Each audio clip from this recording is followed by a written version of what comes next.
All right, into aisle 3 of the advanced tutorial for any percent. Gonna be starting with Honeybottoms. Now, this is a tough fight. And similar to Grim, there's gonna be a lot of improvisation due to randomized platforms on top of the other normal RNG.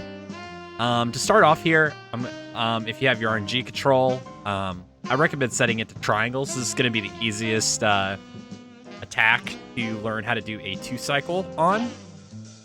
But yeah, let's just hop right into it. So at the start here, we're going to just kind of dash forward and do a jump upright kind of lobbers into this guy. Now, what I recommend doing is shooting 3 lobbers. Immediately after the 3rd lobber, switching to spread, shooting a little bit of spread, jumping up, and kind of shooting down a little bit on the police bee. You can use lock to aim down once you're on the upper platform.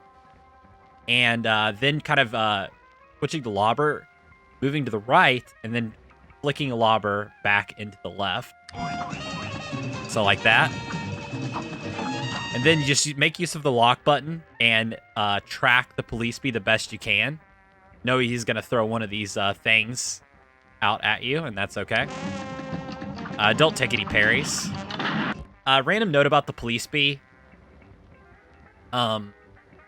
You ideally want him to only pause and throw the thing one time, but it's kind of random when he does it. And sometimes he, especially if your DPS is lacking a little bit, he might get off, attempt to start throwing a second one of these little explodey things. So him obviously pausing a second time is pretty bad. Another thing is he naturally moves to the left, or, in general, he naturally moves faster before he dies. So once the police bee dies, he takes a little bit longer to get off screen. So the further left he's able to get, the better. But because you don't really know when he's going to throw the second thing most of the time, you kind of just want to kill him as soon as possible, typically, without using an EX. And just sometimes it's going to line up better where he dies when he's really close to the left of the screen. Like, this is actually pretty good. The biggest thing, too, at first, is just getting good enough to consistently kill him before he turns around. Because if he turns around and faces to the right, you lose a ton of time. But yeah, after this, just kill this bee with any remaining worker bees with a lobber. And then what you're going to want to do is you're going to want to look for a platform that's not at the center, but is near the center and up as high as possible. And you're going to want to position on the edge of it to start preparing a lobber trap for the middle. Because that's what you're always going to plan for. Of course, here we know she's going to do triangles. But you still want to always be prepared. Then what you do is you see what side she's going to go on. You go, okay, she's not in the middle. And you're going to shoot some kind of like a sideways lobber trap and go in with spread. Now, one thing I want to point out is I'm going to turn the music off here. Normally, when she goes to the side, she could be doing triangles or orbs, but you're going to hear a sound effect. I'm going to turn the volume up to max temporarily. Listen to this sound effect. Hear that rattling? Almost sounds like a rattlesnake. This sound effect only plays on the triangles attack. So if she does the orbs attack, you won't hear that sound effect. And that's going to be your indicator of if you need to prepare for triangles first or if you need to prepare for orbs first. So I recommend doing this little experiment yourself until you can kind of lock in on that sound effect. But I'm going to put everything back up to normal and do the fight here again. Oops. Messed up that opening jump a little bit. Okay, get that flick lobber in. Track him the best you can. Nice. It's a good kill there. Prepare the trap in the middle here. Okay. So the biggest thing here is you're going to have to just learn how to improv with these platforms.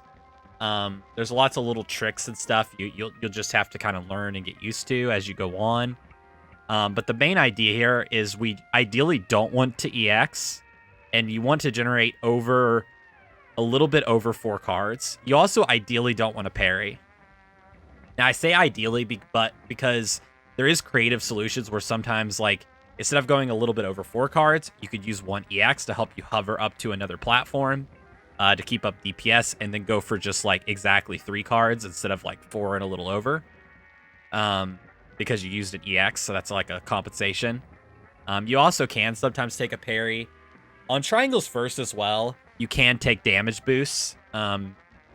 Ideally only 1, but you can take 2 if it means keeping up DPS. Because, yeah, you just basically want to reach a little over 4 cards naturally from DPSing. Now, the triangles will spawn on top of you. Sometimes you could, like, kind of bait them, like jump right, get the feel of when they're going to appear and then jump right before. That'll bait where they spawn, and then you could also, if you have the time, you could bait, because they will spin towards you. Like, they'll basically pick a spot where you are at that exact moment, and then they'll go in that direction until they're gone. So you can kind of bait them in different ways. In this case, it was a little awkward with the platforms, but to bait that triangle up and just get a bunch of damage in there.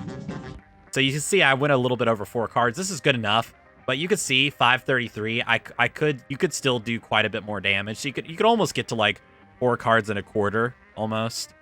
So yeah, you basically, like I said, you want to go a little over 4 cards, a little more than even what I did here. Now, after triangle, she's always going to go into the middle, so start preparing for such.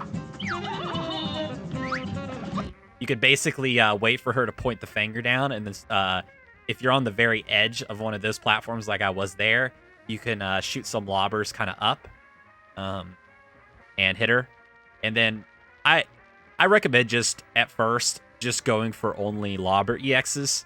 And if you're feeling brave, you can end the fight with some spread EXs. Right there, I couldn't have jumped up to this platform normally, but because I kind of jumped and then used an EX angled at her, that was able to hover Cuphead enough so I could reach up to this platform and keep up DPS. I'm just doing half delays on all these. And there's a 43. 43 is kind of your standard solid time for the triangles pattern. I'll play this out one more time to kind of give you an idea. And then we'll go over the middle pattern, which you're kind of getting a preview of here, since triangles does lead into middle. There, I got that kind of sideways lobber trap. Bait the triangle, then try to bait it this way. That barely hit me, but it was close to not hitting me, so that was almost really efficient. Got a little bit better damage this time. I didn't have time to set up to get on the side, so what I did is right before she popped down, I shot a lobber up, and then kind of moved to the side and did a flick lobber. Oops. Messed up an EX here. Now, the good thing about this pattern for the 2 cycle is it's somewhat lenient.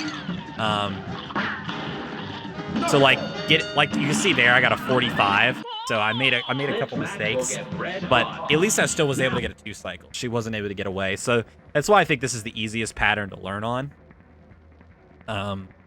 But yeah, now we're gonna move into the chain, which is the middle pattern. I think this is the triangles is the easiest pattern. Although it's kind of hard to optimize, like getting a 42 or even a 41 on triangles is actually quite difficult. But just getting the 2 cycle, it's the easiest. I would say that this pattern, the chain, is the second hardest. As you're gonna have to get better and better at managing when you damage boost and also dealing with the randomized platforms. And this also gets you the best time, this pattern. Okay. Got a kill on him there. Got to prepare for middle. Shot that first lobber a little bit too early. Got to use an EX to hover up here. Now, what I like to do is, when I know she's about to end the attack, I do like to do a spread EX here as she's coming up, if I have a platform. And then another really good thing to do is after she's left the screen, she actually hovers above the screen for a little bit So I like to jump up at the very, very top of the screen and do a lobber EX. This is actually a really important part of the DPS. And then the next, another good thing to do is to jump and just do a bunch of lobbers to prepare for her. It's kind of like setting a lobber trap for her book phase, which is the next phase coming up. But yeah, just set up some lobbers in the middle if you're able. Like this. You can get hit or not get hit. It's okay either way. And yeah, just finish the fight there. You could also damage boost and spread EX a couple times. At the start of the book phase too, if you have an extra card, you can start the phase with a lobber EX. I'm gonna play this out a few times. Got jump block there, so I messed up my DPS a little.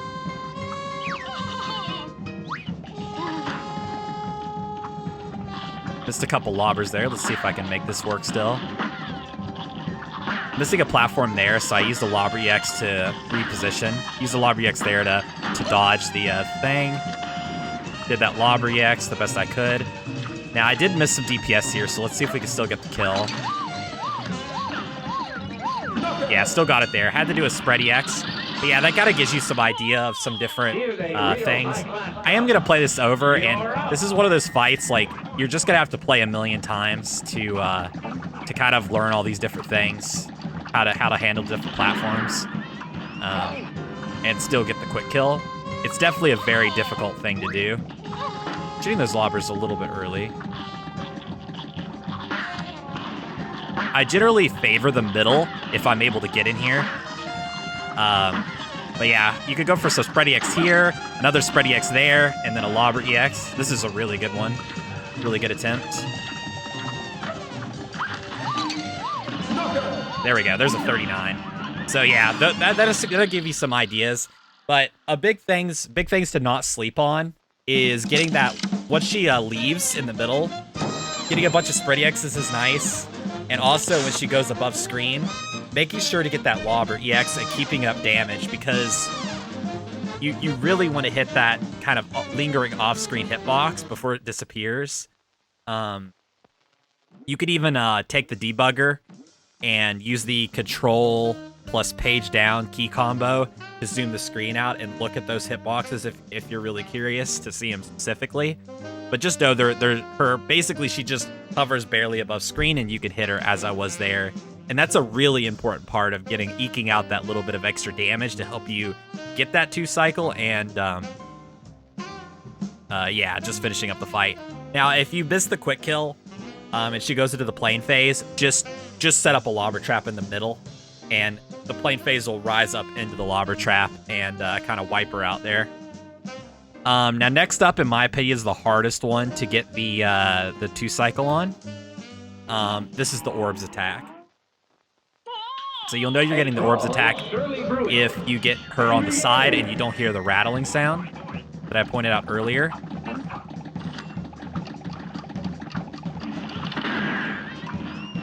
So there will just be basically no sound. Okay. So the orbs will just kind of appear typically somewhere in the center, and then they'll start trying to track you for a bit. So I'm just going to try to bait the orb. Now, the orbs will tank your lobbers, and funny enough, it'll help you generate cards, which we'll be making use of later. But they will not... your spread bullets won't get blocked. So you want to mostly use spread. You could do a flick lobber like here. Generate some cards. Now, what I like to do is I like to farm this second orb a bit. And then now you're in go mode. As soon as the triangle attack starts, just freaking go ham. Go for some spread EXs if you're feeling confident. That was a really sketchy one. But yeah, that kind of gives you an idea. You don't, like, you can get the 2 cycle with only lobber EXs. And it is possible to get this kill on 1 HP, although it's exceptionally hard. By 1 HP, I mean 1 HP going into the last phase, like if you hit twice on the orbs. Typically, for me, I hope to have 3 HP once that triangle's ending starts. But if you have 2 HP, that's typically enough for me, as long as the platforms aren't really bad. You are going to be a little bit more reliant on platforms than normal here. Here goes. I'm also gonna pull up some clips of some fights that I had recorded. Oh, here's a good example. Let's see if I can how I can do on 2 HP. I might not be able to do this. Like, it's extremely difficult on 2 HP, especially if the platforms are not generous. So I'll see what I can do here. Yeah, the platforms are not being generous as well. So this is a case. I might actually just take some parries.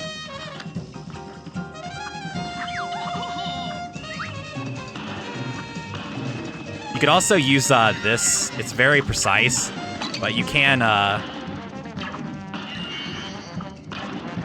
make use of that platform. You can see there, that was a very difficult sequence, and if I was able to get a couple spready X's through that, I could have barely gotten the kill, because I got it onto 11 damage.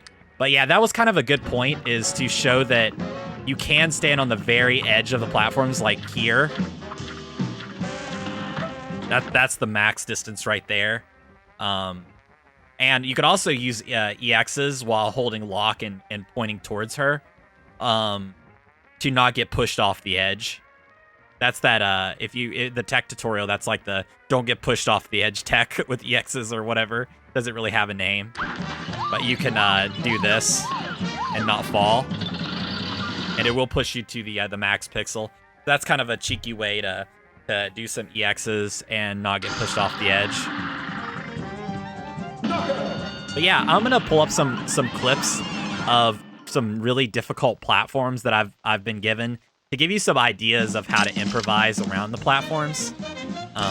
So pull up those clips now. All right, so here's some fights I wanted to kind of go over that might be helpful and kind of give you some ideas of how to start dealing with some of these more difficult platforms. So you can see here, I'm missing a platform here, and I was missing a platform up the middle, because I was going to try to use the middle here to get up, but I'm missing basically both of the good platforms that I needed. And I didn't quite get on this, wasn't able to quite reach that good pixel there. So this is a really rough spot to be in, because I'm missing so many platforms everywhere that I would like them to be. So what I do is I jump, and I take a hit there.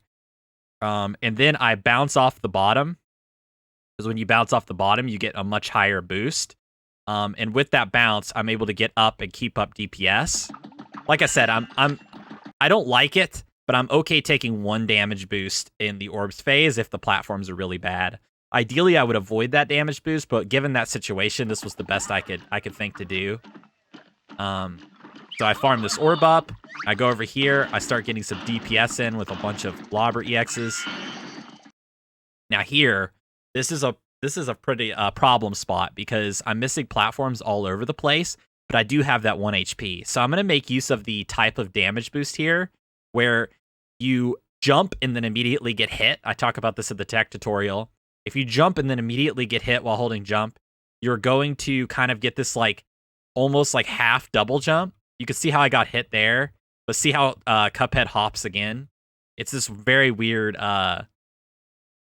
jumping mechanic, and that's enough that it's able to get me the height to get up to here. And then I make use of these iframes time by getting 2 spready X's off and pushing me out the side. And then that's able to keep up enough damage and get me a nice low 42 here on pretty difficult set of platforms. I'm going to play this this part of the orbs phase in real time to kind of show it again now that I explained it. But yeah, this damage boost here was the big part of what made this kill possible. If I dodged to the side or something, I wouldn't have had enough DPS, most likely, to end the fight out. So there's that fight, and now I'm going to go here and show off another one. Funny enough, these fights were back-to-back. It was kind of a cool moment, which is why I kind of clipped it out. I figured this would be good for the tutorial. So there, I made use of this pixel. Now, this is hard to just jump into. This is something that's just going to take practice. I'm kind of rewinding here to show how I approach this. So I was missing platforms, and the middle was also blocked. I could have maybe done some flick lobbers and moved back towards the middle, but because the orb was here, I didn't really have much of an option there. So my only option was I could have also went down here and shot up, but that can often get you hit. So I decided to go for the pixel here. Usually you just need to barely move over and you'll land on it. So then I move over here. I duck under that orb and then kind of move around them. And you can see I got good over damage there. About 4 cards, a near quarter. Farm the orb a little bit. I dashed over here because I saw that there was like no good platforms to aim at her, and I wanted to try to set up some lobbers from the side. I did an EX, then I reacted to this platform being here. Now here, I was again missing platforms, so I decided to take a damage boost and then jump, and you could see during this damage boost, I actually spread EX to the left, and the reason is I'm trying to get over to the far right. So I get over to the far right because there's actually, on both sides, there's a safe pixel where you could rub up against the edge of the screen and then hold lock and turn, and you can actually damage Honeybottoms back here without getting hit. Now, I end up getting hit by a triangle anyways. This triangle snipes me. But it's okay because I knew she was almost dead anyways. So I just clean up the fight there with a spread EX. But yeah, this just goes to show that you can you can find some pretty creative solutions to these things. All right, here's yet another fight that shows off some other different ways you can kind of improvise this. So here, I'm immediately missing like every platform ever. So I go to the pixel, similar to that last one. But here, I'm actually, I don't have a platform here or here. So because I don't have these platforms, I could jump and dash to the right, but I also know that's where the orb is going to be. As you can see, the orbs typically are in the middle. So I'm blocked out of basically everywhere moving towards the right. So I jump to keep up some spread damage while she's going up. And then I actually stay under her here because I see that there's some platforms I can make use of. Now, not getting hit here is like almost impossible while keeping up damage. So I decided to just take a damage boost. And that was able to still net me some good damage. I farmed the orb here a little bit. And then I jump up here, use an EX. Now, I'm missing a bunch of platforms, but I see that there is one up here. Now, you can't reach that with a normal jump, but I'm using an EX towards her to help reach that platform. I bait the triangle up to stall out the damage. I do this tech again because I want to keep up damage, and there's just too much stuff coming at me. So I jump up here, I do a spread EX, and then I use the tech. You can see this is my lock button, the right bumper. I'm holding lock and left so that I spread EX again. And when I spread EX here, it keeps me from being pushed off the edge. So I'm able to get that full damage spread EX while also pushing me to this perfect pixel where I won't get hit by any of this.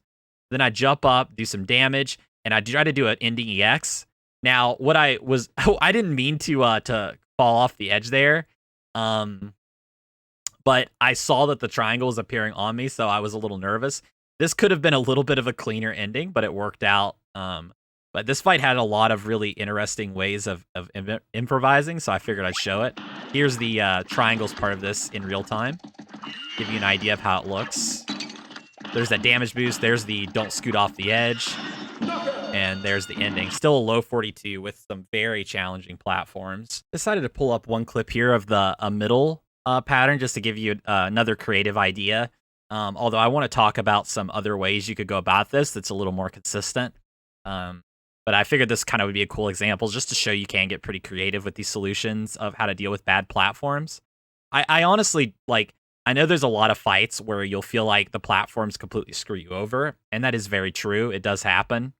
Some 2 cycles are going to be way harder than others, but even though I'm not good enough to do this myself, I am a firm believer that you could get good enough to 2 cycle essentially any situation if you just got good enough at improvising and learning all these extremely specific, how to deal with these extremely specific platform orientations. So here I start off the middle platform, and I actually also am missing a bunch of platforms here.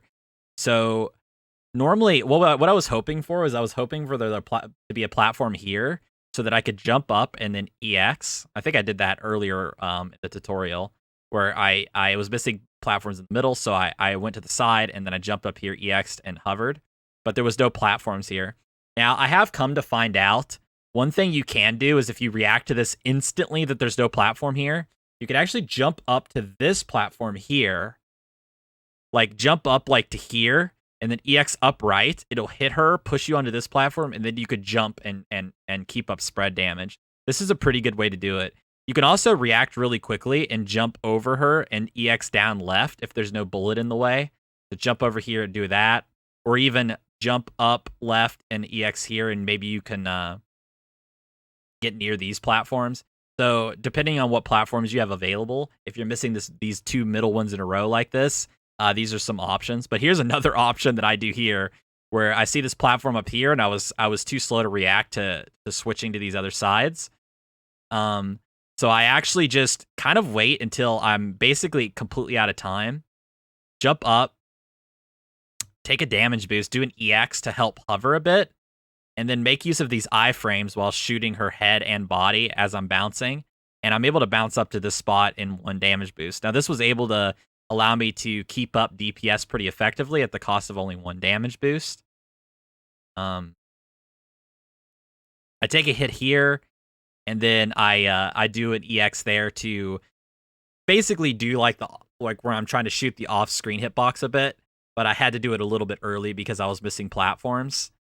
One thing you can do here too is sometimes if this happens like earlier, you take this like hit at the end of her middle pattern, and you're missing a platform in the middle that you'd like to stand on. One thing you can do is you can up left or up right EX to push you to the side on one of these. And sometimes it'll buy you just enough time to hop and hit the off-screen hitbox like just a little bit more. That's one thing I learned after recording this clip in particular, because this happened a bit ago. But yeah, I just make use of these platforms, get up, shoot some lobbers, flick lobber to get out of the way, hit her with some spread, get the EX. Then I realize that I'm I'm missing platforms there, so I just kind of do some flick lobbers to end the fight on a pretty low 41. So yeah, that just that kind of gives you some ideas of some more platforms. And again, with Honeybottoms, it's a hard fight. Start with triangles. In my opinion, they move on to the middle pattern. Once you get the 2 cycle on those down pretty good, work on orbs. Orbs isn't as fast as the middle pattern, but it is probably the hardest to do consistently. It will kill a lot of runs. At least it does for me. So yeah, it's just a really tough fight. Just practice it and try to work on those 2 cycles. But yeah, that's it for Honeybottoms. Okay, now we have a tough fight. Dr. Kahl. Now, thankfully, this fight is actually really low RNG. But it's just very hard. It's just straight up a very difficult fight. But you can pretty consistently get great times. Now, there is one exception to this that I want to talk about. So, in the last phase of Dr. Kahl, when it's kind of like the bullet hell, on this move, he could give you red sparks or blue sparks. Now, in theory, if you get blue sparks, the pattern should always be the same. There's the blue sparks pattern. That's it. If you get red sparks, there's a red sparks pattern. So those two are different from each other, the blue sparks and the red sparks. But within those, it should always be the same, meaning the sparks should always be in the same places, and the parry should always be in the same places. The one exception of RNG point is when he stops using the sparks the first time is going to be random. So that is a point of RNG, but it's not that impactful. But what you might have happen to you is you might have the sparks be very random, where you're like, okay, I've seen blue sparks, but the parries are in different spots. And the reason for this is because Dr. Kahl, essentially in the center of his body, he has this invisible bar that spins extremely fast. And on each end of the bar, it spits out the sparks. Now, which sparks are going to be parries are predetermined. So, like, you know, spark number 6 could be a parry, and it's always going to be a parry. But where it gets spit out could be different based on at what point the bar is spinning. Now, the bar that spins and spits these sparks out should be consistent. But lag, either from taking parries or nuking or pausing, will all influence that bar, because while the game pauses from lag, the bar still spins, and so that can offset where the sparks and where the parries can be. So, but in theory, if you take your parries at around the same time, so you have like a calculated sequence, then it should manipulate the things in a consistent way, so you can know where all the parries are going to be and have a strategy that revolves around that. Now, there is an exception to this rule. I believe if you have VSync on, which you should have this off anyways, it can mess it up. It can make it sync in weird ways where it just offsets its patterns. The other thing is the Cuphead has a memory leak problem, meaning if you leave the game running for too long, it could start to drop frames, aka like lag for a frame or two here and there. And that can also offset Dr. Kahl. So the most subtle of lag can offset the patterns. So if you see this happening to you, you should restart your game. And this actually is a good reason to just restart your game every so often. For me, typically, I like to restart the game every hour in between runs. Actually, towards the end of my grind, I started restarting my game for every single run.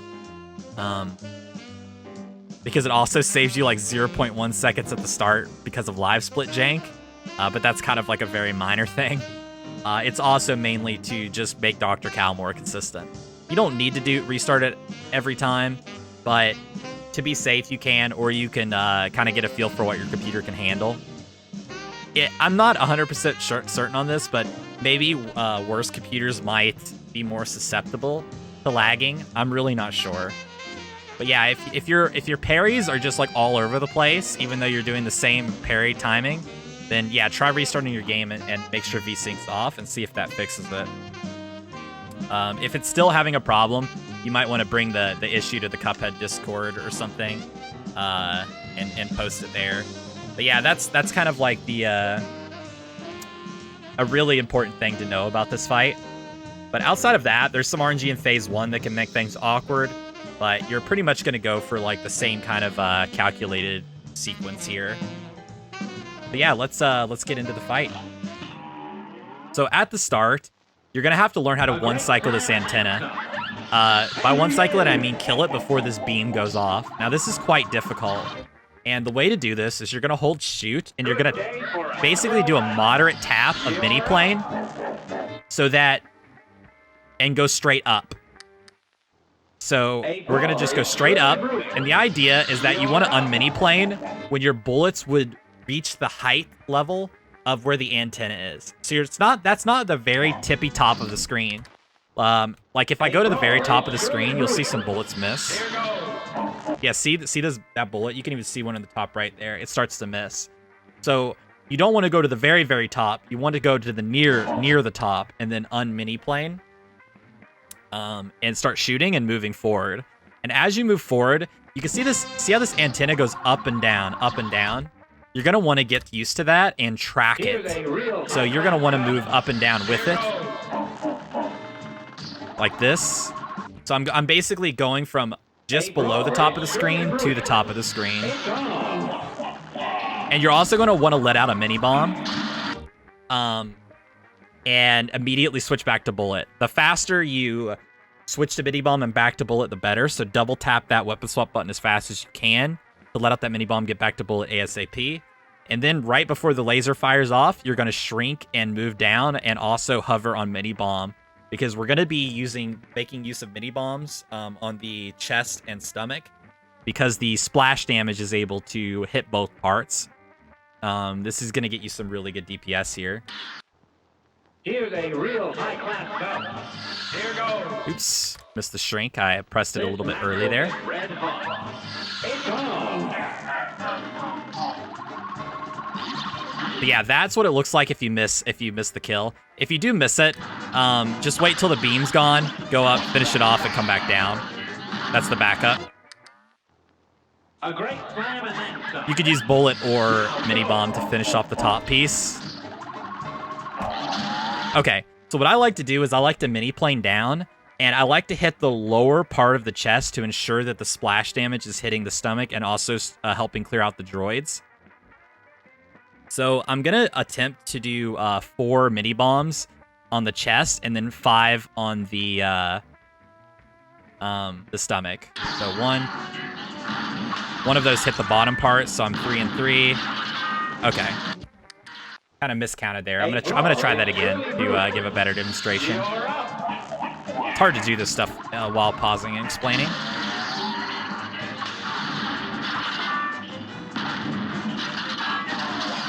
Okay, so the reason I try to do it that way, where I'm actively trying to hit 4 on the chest and 5 on the stomach, is I can be very confident in when the 2 parts are gonna die. So this could be a good thing to aim for. And you don't have to do it in that order. Like, you don't have to, do 4 on the chest and then 4 on the stomach. That's what I aim for, but sometimes you're having to dodge around the bolts and stuff and shrink through them and managing your mini-bomb cooldown or dodging the little drones. Like, sometimes you're just going to have to dodge more. So sometimes you're not able to get the 4 on the chest right away, but you can just kind of try to count the 2 things and, keep a mental check of how many you've done on each one. But yeah, 4 on the chest and 5 on the stomach, as long as you're hitting them in a position where the mini bomb is splashing and hitting the other piece, the other respective piece. All you'll need after those 9 mini bombs is a tiny bit of bullet on the chest. So I like to then shoot the chest, and then I also like to kind of do a quick swap to mini bomb if I know that I need to set up my cooldown a little bit, because we're going to be finishing off the heart with the mini bomb Luigi swap EX. So I'm going to quickly double tap mini bomb, and then what you're going to do is you're going to back up like that to bait this bomb so that it curves upwards as late as possible. So that's why I was staying on the back. But now I know the heart is about to crack. And as soon as the heart cracks, that's your cue to do your mini bomb Luigi swap EX. Mess it up there. A great slam and then some. Try to demonstrate this one more time without messing up. 1, 2, 3. 1, 2, 3, 4, 4, 5. Kind of some scuff counting, but it gives you an idea of what's going on in my head. Maneuver around this. The heart cracks. I'm going to go for that. Then, one thing that's weird is, after you mini bomb, or after you Luigi swap, right there, I'm wanting to bomb this thing. So I usually let go of shoot because I'm wanting to time a mini bomb. But letting go of shoot right after a Luigi swap will make you just continually shoot even while you're not holding shoot. So what I like to do is I like to purposely let out repress shoot. Like, I let go of shoot after the Luigi swap sequence. I repress shoot to let out just a mini bomb wherever. And while getting in position to mini bomb this his Dr. Kahl's bomb to clear it out of the way. And I do that just as a weird little consistency thing. So if you notice, like, you're having issues with after that killing blow Luigi swap mini bomb EX, if you're having issues there, then just do this. Like, just repress shoot, basically waste a mini bomb just to ensure that you kind of like fix this weird Luigi swap bug where it keeps shooting, and then shoot again. Another thing is, after you, this is a weird one. If you do the Luigi swap mini bomb EX and you like shrink immediately, it can like lock you out of your ability to use mini bomb at all. So this is like another weird thing. That's why I just move out of the way as a normal plane, and I try not to use my shrink to, like, as soon as I kill the heart, because it can just straight up lock you out of your mini bomb. So if you have that happen to you, that's why. It's because you shrunk too quickly after doing your mini bomb Luigi swap EX. So then after all that's done, make sure you refresh the cooldown on your mini bomb. Get up into position to be prepared to shoot phase 2, the head with bullet.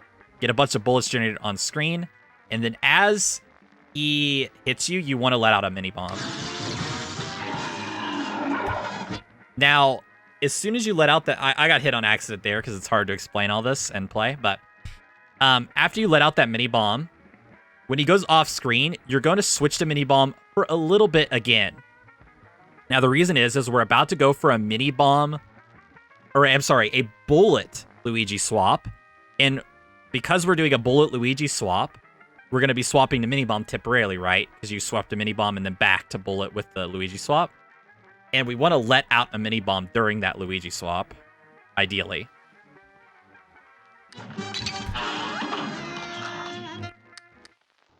So let me play through this again and try to get the sequence a little bit better. 3, 1, 2, 3, 4, 4, 5. Heart cracks, gonna go for it.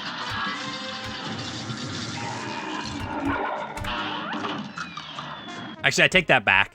I confused myself. You don't need to let out that mini bomb during the bullet EX itself. You could just let it out there at the ending to hit him. And then as soon as you do that, you're gonna want to mini bomb this thing out of the way, and then while the explosion of the bomb would be blocking your bullets, you want to hover on mini bomb just a little bit to refresh your cooldown, and then start bulleting the final phase here. You're gonna go up, you're gonna let out that mini bomb, and also buffer your mini bomb Luigi swap EX cooldown a bit. And you're gonna want to get 2 of these EXs off. I didn't have quite enough time to do that. So I'm gonna try to play through this one more time, and then I'll probably just get some recordings of each of the spark patterns to show you a good example of kind of what to do there.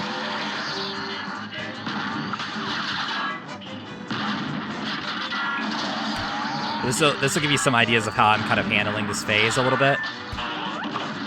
Oh, I want to point out, if this bomb here is giving you a lot of trouble at first, you can also just mini bomb this bomb as soon as it comes out of his stomach, and then you don't have to worry about it. Also, if you're having a really hard time with Luigi swaps, I recommend looking up some NMG runs, because there is some pretty good nuke strats that are not bad at all. Honestly, they're not that much slower. So you can consider those if you're really struggling with these strats at first.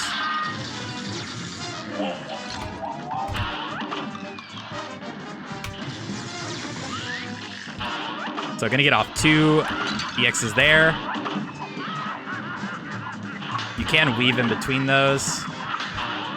And these sequences are very calculated. Now, I took an accidental hit earlier, so I'm gonna lose some time there to having to dodge. But ideally, I would have been able to damage boost through that. I also had a weird animation glitch there earlier that threw me off. That was super bizarre. That was probably because I paused. Let me try to play through this another time, just give you some more examples to look at.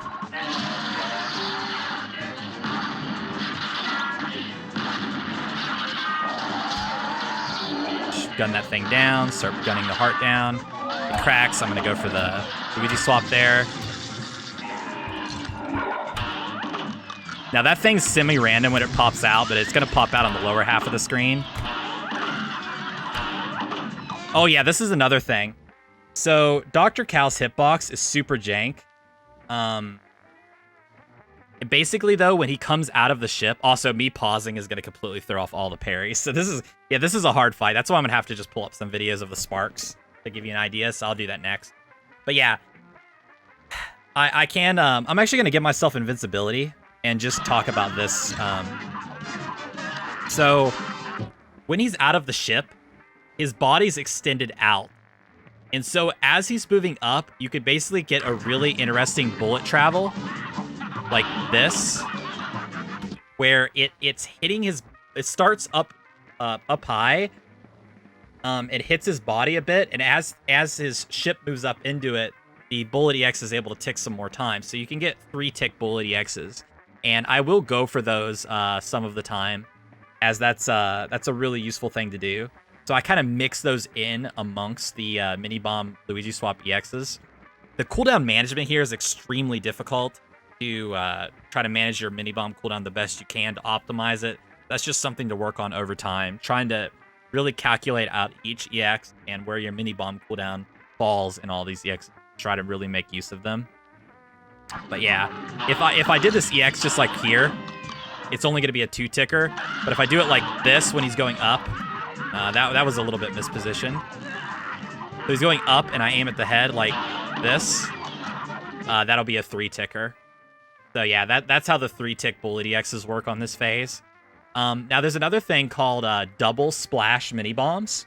That's a unique tech to this boss. Technically not unique to this boss. You can also do it on like Wally sort of on the last phase as he's coming up into it. Sometimes you'll get some double splash damage.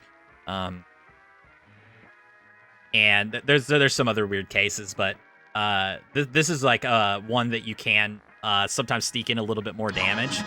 But essentially, the mini bomb,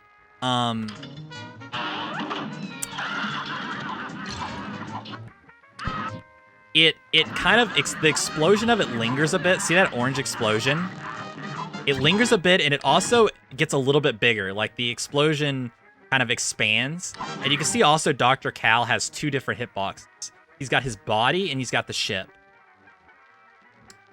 So if you just mini bomb in between them, it doesn't do double splash like it does against like the chest and the stomach in phase 1. The splash damage actually hits both parts and damages both of them. But here, if I do a mini bomb in the middle, it'll only hit one of them. Like the mini bomb's hitting one of them and the splash is hitting one of them. Because the game has a failsafe on these hitboxes to prevent the mini bomb from dealing double splash damage. But there is a very bizarre mechanic where if the splash damage initially hits one part of Dr. Kahl, but not the other, and then the other hitbox of Dr. Kahl, so let's say you hit the body, if the ship moves up into the splash after a certain amount of time, but right before the splash damage ends, then the splash damage will re-hit Dr. Kahl. So, a good example is, and you can accomplish this by hitting basically the lowest spot of him if he's moving downwards, so that it hits the ship and then his body moves downwards into the explosion. Or you could hit kind of like where his nose is when he's extended out, if he's moving up. So you basically hit the body, and then the ship moves up into the splash. So, let me see if I can demonstrate that here. Yeah, there. So you can see if you watch back the damage there, you can see the oops, pressing the wrong button there. You can see some double splash damage taking place, even right there. Like clearly after the mini bomb, like a good bit after, he gets hit a second time by the splash. That's because my mini bomb's hitting the ship, then his body's moving into the splash afterwards. And here, there's another double splash. I don't know if I can demonstrate it with pauses. So you can see the bomb hit, and this thing is going to expand. Yeah, it hit him right there. And afterwards, it hit the body. You can see where the orange circle expanded into the ship and hit it there. That's a bit of a complicated mechanic, but that is something that to keep in mind. It's honestly, in amongst all the sparks and all the EXs, it's something to not think about too much, but if you want to work on optimizing this fight even more, you can try to fit some of these cheeky double splash mini bombs in where appropriate. That being said, I'm gonna pull up a good fight that demonstrates the blue sparks and a good fight that demonstrates the red sparks, because watching a video of that's gonna be a lot easier than trying to demonstrate it. Because pausing does mess up the sparks. Like if I just pause a bunch of times, you can start seeing some wild sparks that are not normal, and it just throws everything off. So yeah, I'm gonna pull that up next. All right, I've got a fight pulled up here. This is also going to be the explanation of the blue sparks pattern, and I'll just show a clip afterwards of the red sparks. But I figured this will be kind of good to go through. So you can see, as I said, I started off with this mini plane up to the top. I let out that mini bomb ASAP right before the beam is going to fire. I move down here while buffering a mini bomb. I get 3 there. One really random note is I don't even 100% know that if this is true, but sometimes it does feel to me that if you just hit a mini bomb and you immediately take a parry, sometimes it can mess up your splash. So sometimes I'll wait the tiniest bit after the mini bomb to parry, like I did here, instead of parrying like instantaneously, just to avoid that weird jank from happening. So I get all that splash damage there. Break that, get the bullet ready. Start gunning down the heart. Now here, I try to time my thing so that I start doing it as soon as I see that the heart is cracked.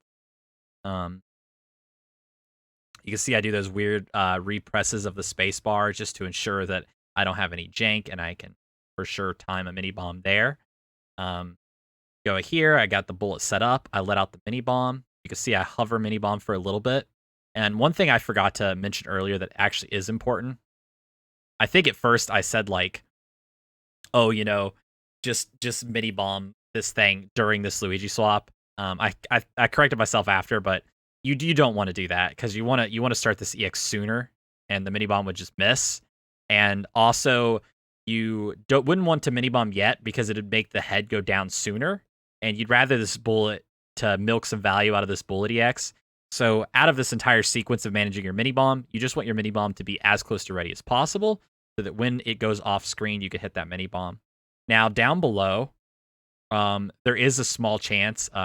Clipboard found this where sometimes your mini bomb might get double splash damage down there. I don't think any of us 100% know how it works, but yeah, there is a lucky chance that if you hit your mini bomb down here, you might get a double splash and just get a little bit of extra damage. You can go for that mini bomb there, clear that out. You can see I start generating bullets here to hit Dr. Kahl as he comes up on screen. Let out that mini bomb ASAP. I also hovered mini bomb just a little bit. You could see hovered mini bomb for a bit and then switched to bullets just to buffer the cooldown. Then that way I can go for this mini bomb Luigi swap EX. You can see the bomb popped out just a few frames before the EX did. Then I'm going to go for another one of those. And then I'm going to let out a bomb, immediately switch to bullet. And I'm going to try to go for a 3-tick bullet EX on Kahl here. And unfortunately only hit for 2 ticks. If you time this just slightly better, you can get 3 ticks. Even 2 ticks isn't that bad though. But ideally you would get 3 ticks here. So I'm gonna be not going for that parry. That parry's in a terrible spot, but you will get a very convenient parry right here. So you can kind of just grab that, go for EX really high up. You can see if you do that quick enough, you can get a 3-tick EX here as well, which I do hit this one. Weave between those sparks, grab this, and doing that bullet Luigi swap earlier that would buffer a mini bomb Luigi swap EX here, or buffer the cooldown, I should say. Grab that parry as it comes out, get another 3-tick bullet EX there, and then this parry. Sometimes Dr. Kahl will stop doing the sparks here, and you just won't get this parry. But it is really nice if you're able to get this parry. And here, I just go for the damage boost. You could also try to dodge, especially if you're obviously low HP. And if the sparks are down and you're feeling confident, you could try to end on this last mini bomb Luigi swap EX. But if not, just do this same thing, but from a distance, and it'll just take a little bit of time for the Magnus to reach. At this point in the fight, once you run out of EXs, if the boss is still alive, you can also start aiming your mini bombs for some double splash. That's kind of a nice way to end it. I'm gonna play this this part of the fight though in full time, so you can kind of see the sequence. And this is a really good way to go about doing the blue sparks. This wasn't absolutely perfect. Some of the mini bomb cooldown could have been better, and I could have got the 3-ticker on the bullet EX. Could have got a 41 out of this fight with all that stuff, but still ends this fight on a nice solid 42.38. Now I'm gonna pull up a fight actually by Clipboard. Shout out to Clipboard Theseus, the legend. He has a really good fight of the red sparks that I will use for demonstration. So let's move on to that. All right, so I've got Clipboard's fight pulled up here. This will give you an idea of a really good way of how to handle the red sparks. I just realized this is at 30 FPS. It's gonna look kind of frame by frame a little bit faster. So you could see it's gonna start off similar, getting those 2 EXs off. then getting that bullet EX. Now here you can weave between these. If you're not feeling confident in this particular dodge as you're getting around this first platform, you can shrink here just briefly to help the transition. And then you're able to weave between these two sparks to grab this upper parry. A nice thing about doing these mini bombs really high up here is sometimes you will get a double splash because it'll hit the head and the body will barely move into it. There's a really nice thing about this setup as well. There will be another close range parry there you could take. You could get off another mini bomb, Fuji Swap EX. And then now there's going to be an interesting double parry you can take. Similar to the other one, as he's going up, you're going to get that bullet EX. And then just go ham with your mini bomb EXs. Same deal. If he lets the sparks down, that's good RNG. Because then you could safely get up and get these EXs off to finish the fight as quick as possible. Otherwise, just do these from a little bit further back and accept the small time loss for RNG. I'm going to play this out in full time, though, so you can kind of get an idea of how the red sparks looks. It takes a while to learn these patterns, but thankfully it's kind of like just two patterns. Blue sparks pattern and the red sparks pattern. So it isn't quite as overwhelming as it looks, but it's still going to take a while to get used to this, especially managing your mini bomb cooldown during all this. So yeah, that is Dr. Kahl. This is a very tough fight. As I said, if you're really struggling doing all these crazy aggressive strats, you can hold back on the damage boost and use the mini plane shrinking a little bit more. You could also consider doing the nuke in phase 2. The nuke in phase 2 is going to be really good. And if you're not able to Luigi swap very well at all with like your button layout or just not used to it yet, you can also look up like NMG runs and go for some multi-nuke strats. There's some really good nuke strats out there. Since no major glitches isn't allowed to Luigi swap, they're really effective there. So that's definitely a good place to look. But yeah, really hard fight. Good luck. Like I said, it's actually pretty low RNG though. So once you get locked in on this fight, you can get pretty consistently fast times. So yeah. Well, next up we'll move on to Sally. All right, now we have Sally. So Sally's actually not too bad, comparatively to a lot of these other really brutal bosses that you'll be going up against. But she can still kind of troll you, and you can end up in some really bad situations. So I'll go over kind of like how I like to approach the fight, and yeah, hopefully it helps out. I like to start off with like 2 lobbers and then hovering on lobber just a little bit to buffer an EX in case I want to use one. Sometimes though you could do a flick lobber as well. And you want to go for a double/triple damage EX. Now ideally I would have skipped that attack. It's basically, as you can see, I'm just trying to track her with spread and lobber the best I can. If my DPS was slightly better, I could have maybe potentially skipped this attack. Her patterns are kind of pretty high variance. So just kind of do the best you can and get that double or triple off like ASAP. Now, make sure you farm cards on her, because even though she becomes invulnerable at this point, you still want to farm cards because the EXs are really important. So continue to shoot her. Then what I like to do is I like to line up Cuphead's foot on this kind of like seam right here in the board, like the front of his foot. And I like to do this cheeky little tech where once I'm in this position, I dash right and then I dash left. And while dashing left, I just tap right to set up the bullet displacement glitch. So like this. And then as soon as the curtain fully touches the ground, I start shooting lobbers. Now, when she first comes on screen, she's invulnerable. That's why this sideways lobber trap isn't that important. It's mainly just for card generation. The reason I start shooting at this point is to generate just a little bit of cards and also to line up my lobber cooldown in a good way. So what's going to happen is that Sally's going to point at you. And a little bit after she kind of fully points out to you is when I time my my EX here. And it's going to be a displaced EX, and it should line up for a triple damage EX.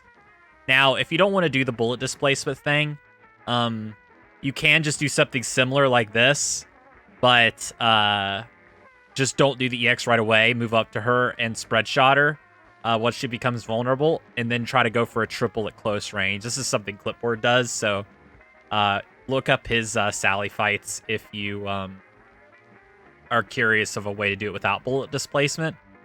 I'm not 100% sure which one's better. They're very comparable, but I think this strat looks cool, and it's really consistent for me. So I like this approach going into phase 2. Oops. There's a weird movement there. Set up some lobbers for her there. Okay, now there's a few different outcomes here. Basically, the ideal is that she does the umbrella move right away. But doing it late like this, you do generally lose some damage as she hops around and you miss some bullets or have to use some lobber like I did to compensate for the fan move.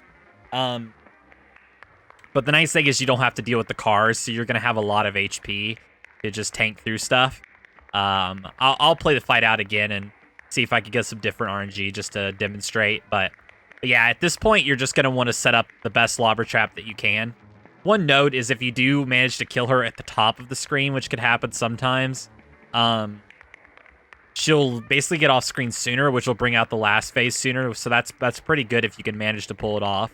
But yeah, in general, I'm just looking to aim for 3 doubles/triples in this phase 2, and then setting up a big lobber trap here.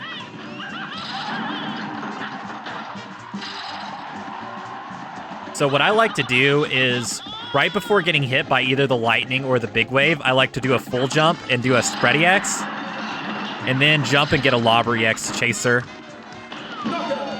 And then just end with a lobber EX there if you have one. Sometimes you won't quite have the card depending on how the fight plays out, especially if you get a lot of triples in a really short phase 1. Oh yeah, so this attack. So when she goes up above screen and leaves like this, I like to set up 3 lobbers and then dash out of the way. If you want to play really aggressive, you could choose not to dash and just tank her if she falls on you. But this barely does anything. Like 95% of the time, it's not going to change your phase 1 speed at all, because you'll end up getting the same cycle. You're basically trading 1 lobber shot for this dash. But it means that you'll have a more consistent fight throughout because you'll ideally have this 3 HP going into the later phases, which means you won't end up in some horrible position in the last phase where you're at 1 HP and don't get the quick kill and have to dodge around the umbrella and stuff. So you can, if you're really feeling aggressive, you can choose to take this damage boost. It can help in some cases if you get a really fast pattern. But yeah, just an optional thing to keep in mind. Get that double off. Sometimes you might have to do some flick lobbers to compensate for her crazy movement.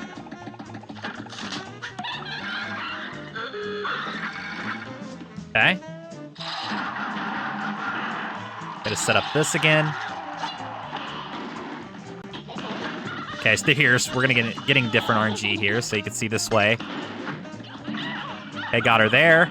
I like to bait the cars out that I can, without missing out on my lobber trap. Now, if you've dealt with the 2 left cars and the 2 right cars are coming, and you have 3 HP, if this situation happens, you can choose to tank this car while on the ground, and then your invincibility will last long enough that the next car, this other right side car, will not hit you. So I'll try to demonstrate that. There we go. Otherwise, just set up a lobber trap and sidestep to either bait the car out a bit, or if it's going to be in your way, just sidestep a tiny bit, so you could still hit Sally pretty well.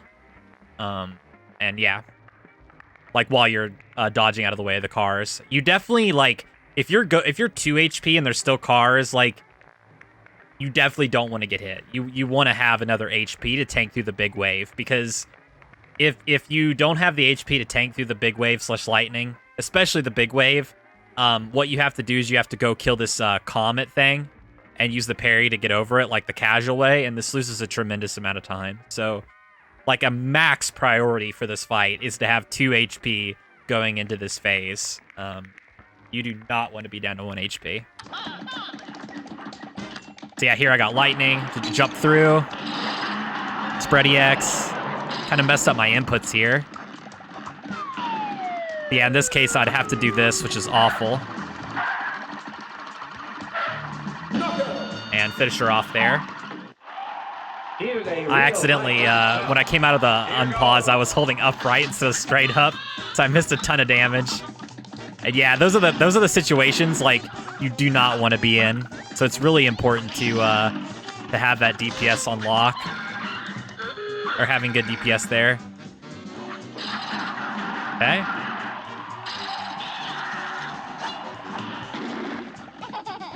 Got a triple there.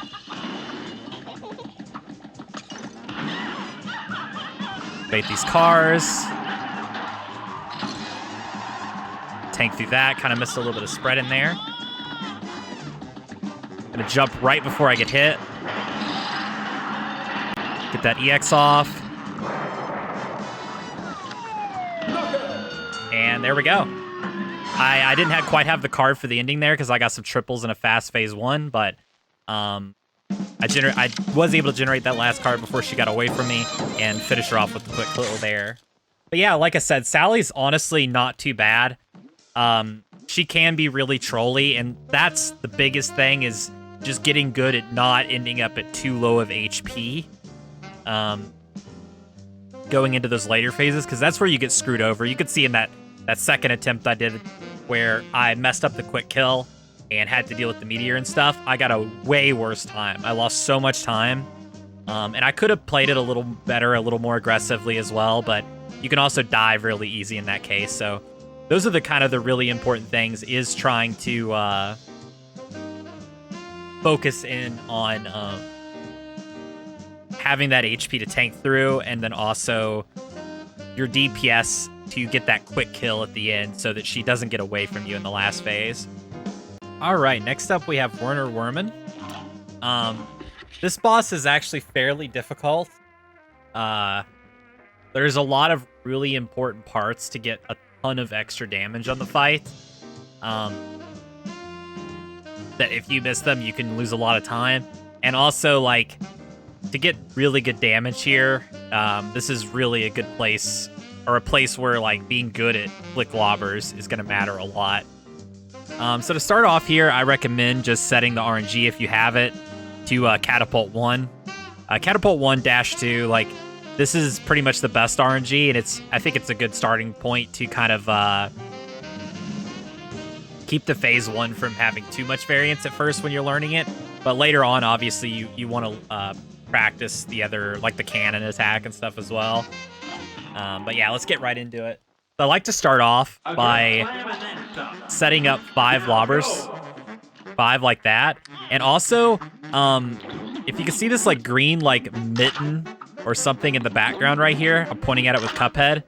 This is kind of where I like to line up Cuphead with this thing. It's a good spot because Werman will never like scoot across that far unless he's doing this charge move to switch sides. So it's a good safe spot to stand.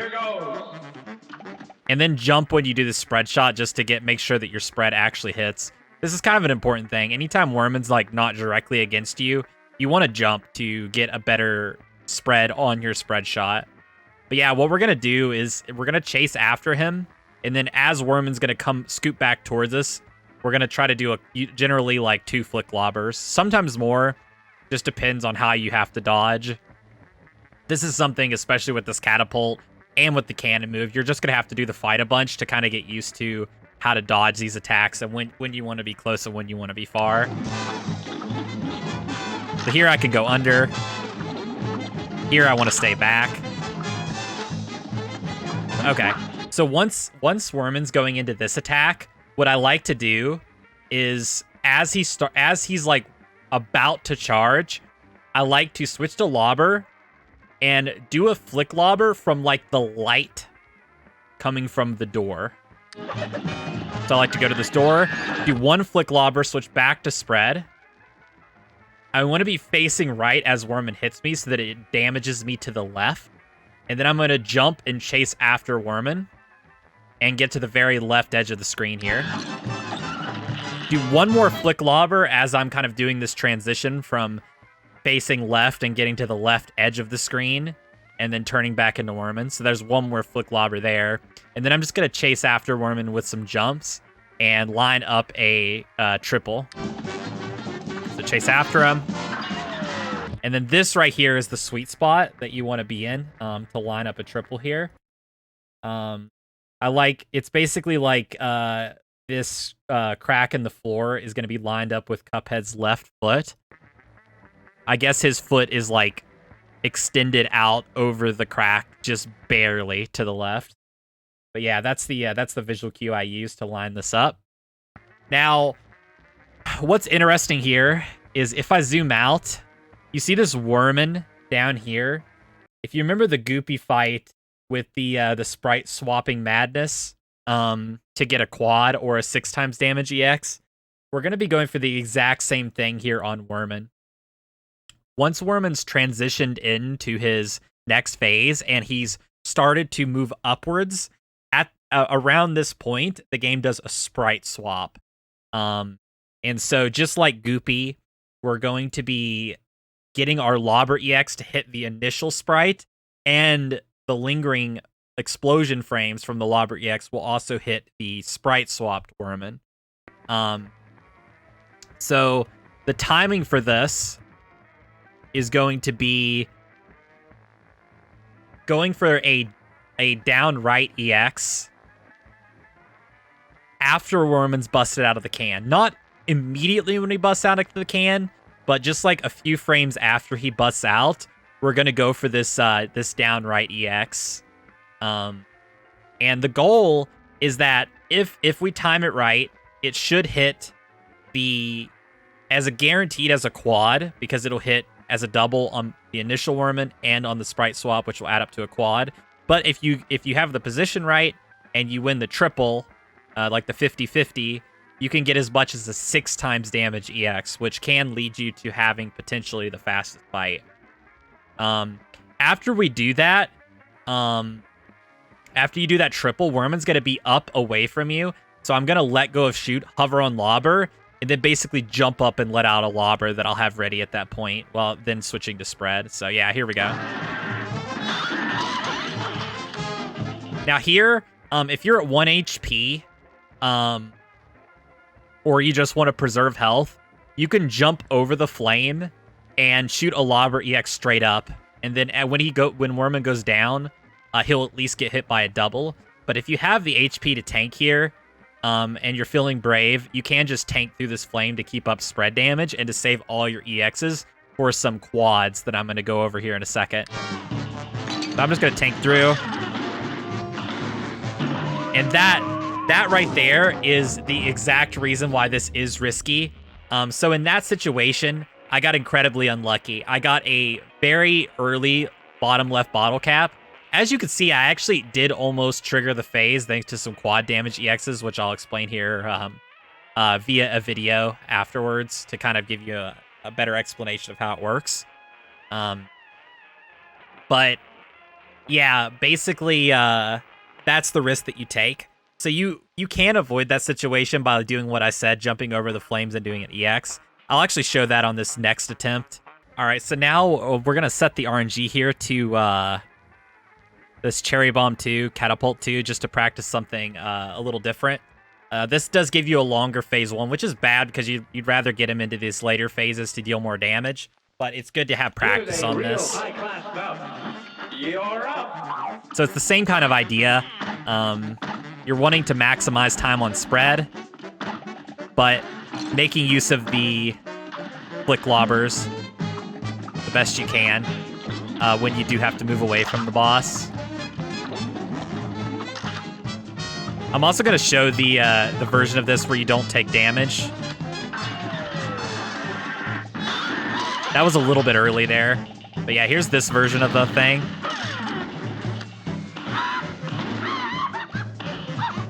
Missed some quads there. Oh, this is a really good point here, though, is when this cat paw is coming after you, you can, if you're a little bit away from it, you can kind of jump and do a spread EX like that to hover over it. it's kind of a good thing to be aware of. Let me see if I can get a little bit of a better attempt there. Now go. At least I got to show off that no damage boost version of the thing there. But yeah, you just have to play this fight a bunch to get good at this phase 1, to get good at your improvisation and your decision making.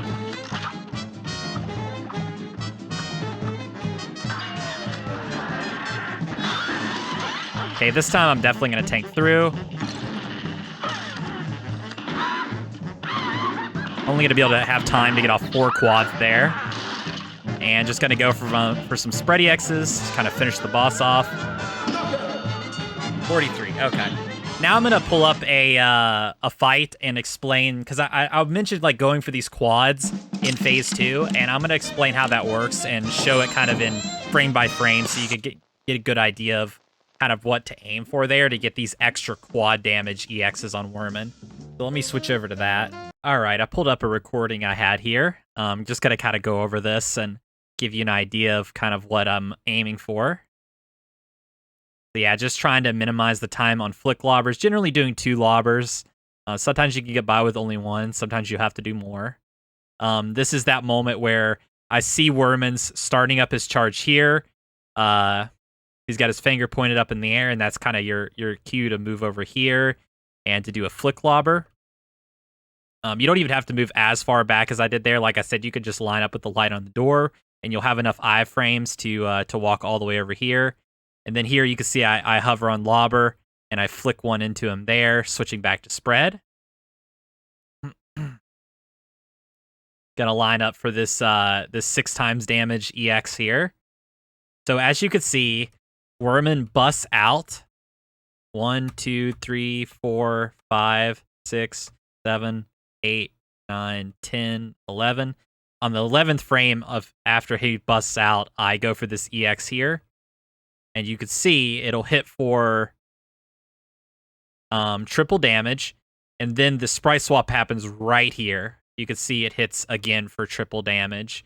So in that case, I could have still done my EX a couple frames later into that, and it still would have worked. So then I stay on lobber, but I let go of shoot. I jump up here and I shoot this shot and get to spread. Here, I just tank through. It's a bit risky, but it is fast. And then now this. So what's interesting about this part is you can see his platform, how it shifts back and forth. It shifts left and right. Now, it's kind of a bit of a random distance with like limitations of how far left or right it goes. And this does make this hard. But specifically, if you're on the left side of Werman, you cannot do this setup on the right side of him. You need to be on the left side, and that's why I'm always prioritizing being on the left side going into this phase. But if you rub up against his platform, so you're up directly against it, and it's not moving, so it's stationary, you could do a downright lobber EX, and it will line up the lobber EX in such a way that it will hit both Werman's platform and the regular ground at the same time. So what this effectively means is, because it's hitting, your lobber EX is hitting 2 sources of ground, and each source of ground is a double damage lobber EX, you end up with a quadra damage lobber EX. Now, if Werman starts to scoot away from you before you get your EX off, it will hit as only double damage because it'll just hit the ground.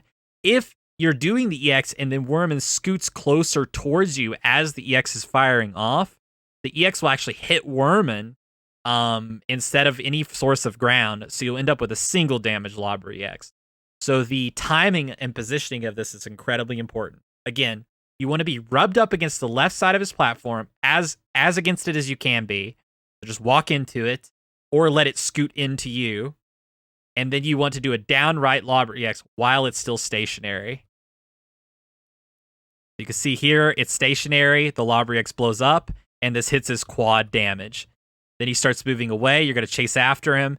As soon as it becomes stationary here, I go for the another lobber EX, hits for another quad. Also, you can see in between each one of these EXs, because I have to run back at Werman, I'm letting a regular lobber shot out facing upright to guarantee that it hits in between each one of these EXs. If you're super cheeky, you can actually do you can quickly let out one spread bullet too upright if he's further away from you. It's something I tried to get good at, but I was never able to get super consistent at it. But that is kind of a way you could eke out the tiniest bit more damage. Is like, for example, let me see. Oh, actually, I think I did do it here. Yeah, I did let out a little bit of spread shot. So yeah, you can get some spread out during that time as well, especially if he's scooting away from you. But you could kind of see the flow of it there. Now your goal is to get 5 quads off. This is really hard to do, especially if you have a long phase 1 pattern. You might not have time to get 5 quads off. Also, sometimes the way Werman scoots might screw you over, or there might be a bottle cap in the way. There's basically a lot of things that can make getting off all 5 quads really difficult. But just know your goal is to hit 5 of these quads before Werman fades away. Now, one thing too is in this clip, I jump up into this spot right here. Wow, that looks crazy. But there's this moment where Werman is still here and the cat's head appears, and you can get double damage on your regular bullets if you jump your spread shot up into kind of Werman's head and the cat's nose. So you could kind of like get your spread bullets to be there and get some extra damage in. Also, it is possible to I didn't have time to do it in this clip, but it is possible, instead of letting out this last lobber shot right here, you can see I let out this lobber right here. You could switch to spread before this lobber comes out, hold on to the lobber, and then quickly double tap weapon swap to let it out here on the overlapping hitboxes. In this case, I didn't have time because the cat's already eaten the rat, so there's no double hitbox. But if you get off, sometimes you get off all 5 quads in time, you'll have just enough time to get up here and let out that extra lobber for double damage and get a little bit of spread for double damage. But yeah, at that point, if you hit everything, you're gonna get just a massive amount of damage, and be able to finish off Werman there. But yeah, overall, this fight's actually quite hard. Like I said, you really gotta work on your flick lobbers. Get good at timing that triple / 6 times damage EX on the sprite swap, and also or I guess it would be 4 times or 6 times damage EX. But yeah, and also getting really good at the quads takes a long time to kind of get used to. But hopefully that shows you everything you need to see to start working on this fight yourself. I will say this fight is personally why I used to use the analog stick, and I switched to D-pad specifically for this fight. Like I redid all my muscle memory for a lot of fights, mainly for this fight, because in my opinion, it's really hard to do those quads really quickly and accurately with analog, but it is doable. So either analog, D-pad, or keyboard, it can all do it. I just personally found success with the D-pad on this fight. But yeah, moving on to Briney now. All right, next up we have Captain Brineybeard. Now this is actually, I would say, a slightly easier boss in comparison to some other ones here. But it is, like, the learning curve can be pretty steep to get really good at this fight. But kind of like once you figured out how to dodge a lot of the dogs and deal with the guns, then the fight becomes pretty free overall outside of exactly one pattern, which is the 3 shotgun into the 2 shotgun into the 3 shotgun. If you get that pattern specifically, it's the fastest pattern, but it's also very difficult. I'm kind of just going to go over the fight and explain some stuff I like to do. One thing I like to do at the start is, if you remember the bread and butter lobber trap where you're letting out 2 lobbers per jump, I'm going to be using that quite a bit on this fight for both flick lobbers and for the opening. Just doing, instead of straight up lobbers, I'll be doing like upright or lobbers kind of at Briney. Um, A great slam and then stop. and yeah, that's kind of how I like to do the opening. Now, one thing I did there is I did several lobbers, and then on the last lobber, I also hovered on lobber a bit before switching to spread. And that was to prepare this Cala swap. Now, how this opening gun works is he's going to shoot 4 bullets guaranteed. As he's shooting the 4 bullets, 3 of them are guaranteed to be parries, and 1 of them is guaranteed to be a yellow bullet that you cannot parry. Now, you cannot know when the yellow bullet will appear unless there's already been the 3 parries. Then you know for sure the last bullet will be a yellow bullet that you cannot parry. Also, how the gun works is he has a delay at some point in the firing sequence. So he could shoot 1 bullet delay and then shoot 3. He could shoot 2 bullets. If he shoots 2 bullets, the delay's a little bit longer, which could throw off your timings. So it's like 2 bullets, slightly longer delay, then 2 more bullets. Or he could shoot 3 bullets, small delay, and then shoot the 4th bullet. So these are kind of like, this is kind of like how the gun works. And this is specifically how the starting gun works. If Briney does a gun at his, you look up here, if Briney does a gun going into his next phase here, which we're in now, if he starts a gun now, it'll be different. And if he starts a gun in his, like, quote-unquote third sub-phase or whatever, that will also be different. So we'll talk about those as I get to them. But yeah, basically, you can get used to the timing of this gun because with how long he delays before he fires is going to be always, like, the same. On this opening, so you can just kind of like psychic parry these point blank. And if you get hit by a yellow bullet, you get hit by a yellow bullet. It is what it is. One thing you can opt to do is if you've gotten the first 3 bullets are parries, you've taken all 3, you definitely want to dodge the yellow bullet and kind of flick lobber around it. Another thing you can do is if you've gotten 2 parry bullets, at that point, it's a 50-50 whether you're going to get a yellow bullet or a pink bullet. And sometimes I'll actually preemptively dodge those bullets just because there's such a higher odds of there being a yellow bullet to preserve HP. Preserving HP is particularly nice if you get the most difficult pattern. But sometimes you're just going to get hit on the opening. You could play the opening safe and just kind of dodge around and take what parries you can. But I like to do this point blank strat and just kind of expect to take 1 damage boost. Messed up my timing there. So yeah, another thing I want to talk about here is my Cala swaps. So in general, what I'm going to try to do is I'm going to try to do a no delay, like a tight Cala swap where I'm switching back to spread immediately after the EX. And then I'm going to do a G swap. And the reason is because I'm going to be mostly shooting him with spread here. Unless I'm needing to do, like, dodging with flick lobbers. And because of that, more spread shots miss at the bottom of my jump. So that's when I'm going to be doing those G swaps at the bottom of you know, when I land, basically, or I'm about to land. That way, I'm just, like, maximizing my my DPS while I'm still preparing my, kind of the lobbers for the Cala swaps. Hey, bro. Okay, let me go for this this opening again in real time without the pauses. You're up. So it's really good to get used to this first gun. The timings are going to be quite difficult at first.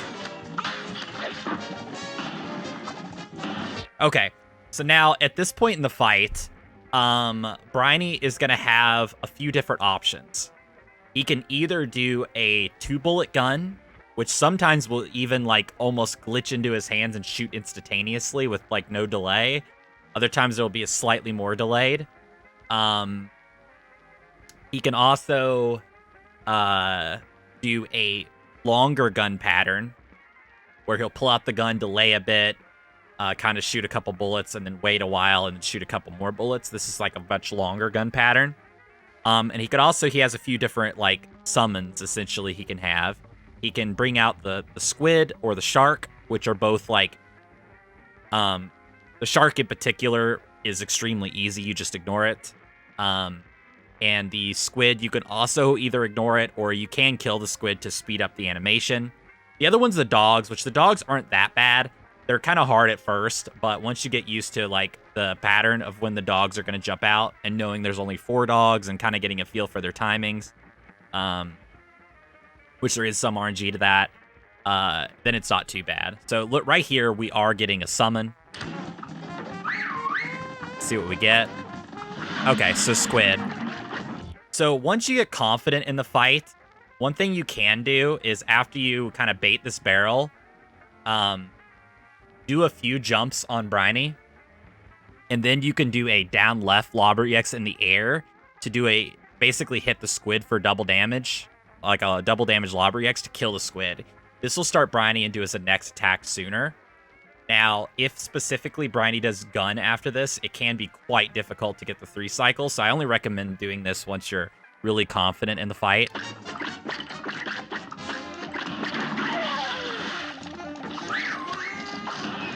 Gonna do some G-swaps there. Okay, we got squid again, so this squid I'm not gonna kill as quick. Now, one thing is, I noticed there that the ship should have started shooting, but he didn't, and that means I crossed over the damage threshold. So anytime you have squid as the final attack, and you see that Briny's for sure dead, like this phase is dead, you have no reason to continue shooting Briny while the squid's here. You could just shoot the squid, speed up the animation, so that Briny will transition into the last phase sooner, because Briny is invulnerable at this point.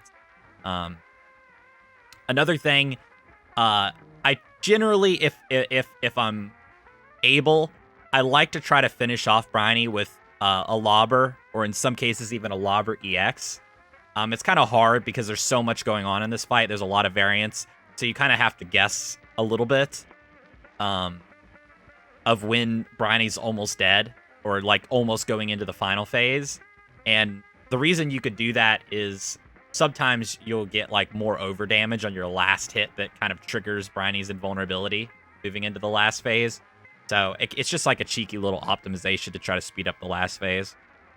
Now, typically for the last phase, you're going to be looking to bait the barrel. You kind of have to improvise it a little bit based on where the barrel is. But the idea is that if we have the time to bait the barrel and get back and keep the barrel like out of the way for the rest of the last phase, like we know we can, then you can go for this cool like long distance sideways lobber trap. Otherwise, just bait the barrel and stay close to Briny going into the last phase.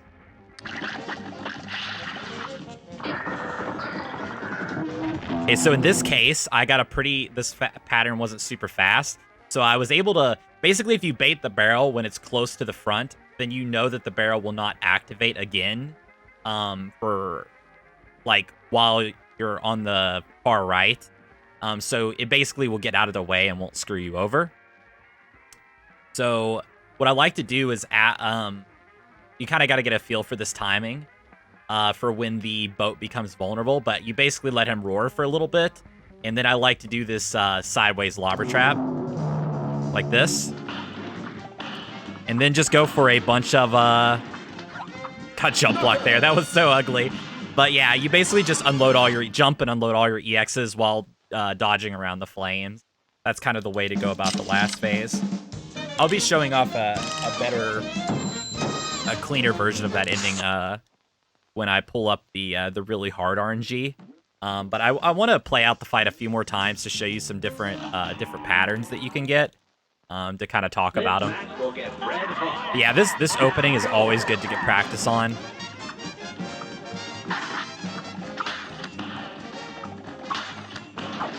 See there, I got 2 parries, and there was a delay, and I'm like, okay, I know there's a higher chance of a yellow bullet happening now, so I just decided to dodge out of the way. Okay, so we're getting the fast gun here. So that gun, it's going to shoot 2 bullets pretty dang quick, and that's it. You know it's going to be the fast gun if he shoots it right away without very much of a delay. That's how you know it's going to be the 2 bullet gun. And when it's the second gun specifically. You can't get this as the first or third gun. Unless your DPS is really off, which honestly in this fight it might be because I'm kind of messing up. But yeah, with that gun, both bullets could be parries, or one of them could be a yellow bullet. So, and the delays are going to be the same. The only thing that can be weird about that gun in particular is sometimes it'll just glitch into his hands and fire off instantly. So sometimes you might want to just be preemptively psychically parrying.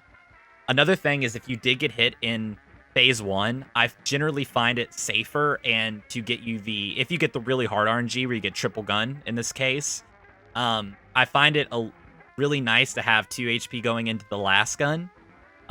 So if I took a hit in the early phase, instead of taking the parries on the second gun, I'll actually try to dodge out of the way. And just kind of do flick lobbers around it. So those are some different ideas you can mess around with.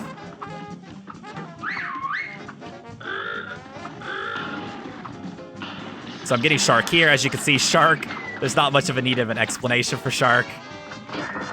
Now, this is an interesting one. So if I baited the barrel here, the barrel would fall down and hit me on the right side.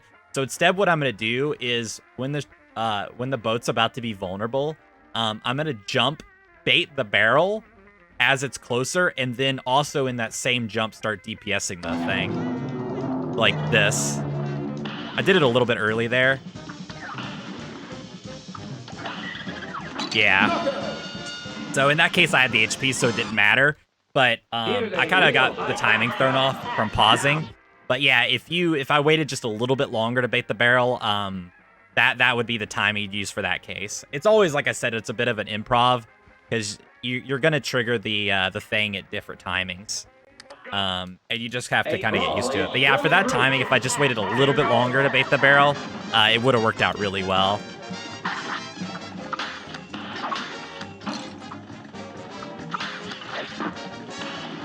Just remember to do your G-swaps, cut your Calva swaps tight. Okay, we got Squid again. I'm going to bait the barrel.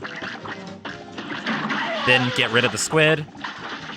Okay, we got the third gun. So the third gun is a bit of a weird one. Essentially, one of the bullets will be yellow, guaranteed. There's going to be 3 bullets, and there's going to be a delay at some point. Sometimes I do feel the first bullet is also a bit delayed. But yeah, he's either going to shoot like 1, 2, and then there's a little delay, and then the third one, or vice versa. He can do 1, and then delay a bit and shoot the second and third one. If you have the HP, I mean, just tank it.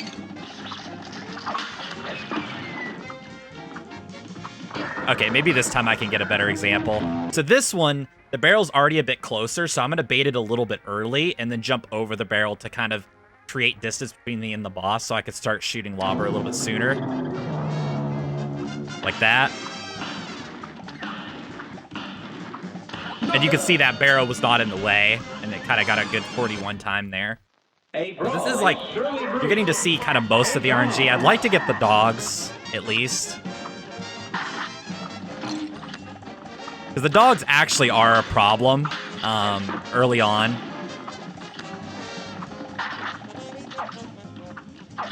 Okay, we got the fast gun again. You got to see the dodge out of the way strat I was talking about.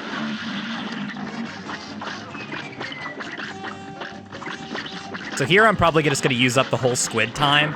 Because the 2-bullet gun's so fast, you don't have that much time to do DPS, so I kind of just let the squid be alive there, because I also didn't notice that Briney was dead yet.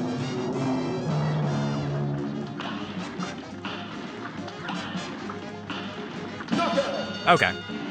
But yeah, you can get a really good time with that. That was a 40.6. That was good. I kind of got to show off the dodge version.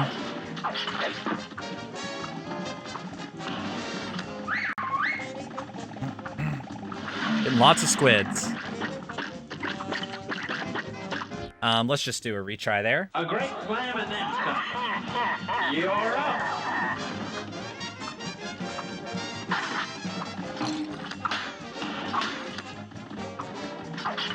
Okay, I messed up the timing there, so I decided to dodge out of the last bullet. Okay, so see how Briney is taking a while to shoot, that means we're going to get this pattern. Now, this pattern is always going to have the exact same amount of delays. The delays are always going to be in the same placements. So at this point, because he's taking so long to shoot, I know it's going to be that 4-shot gun, and the 4-shot gun's timing is very specific. So you can kind of get used to this pattern, like figure out a way to get around it. And the only thing that's random about it is out of the 4 bullets, one of them will be a yellow bullet. What I do is because this pattern's so slow, I just don't take any risks, and I just dodge all the bullets. So yeah, he does like a bit of a delay, 1 bullet, a bit of a delay, another bullet, and then a long delay, and then 2 more bullets.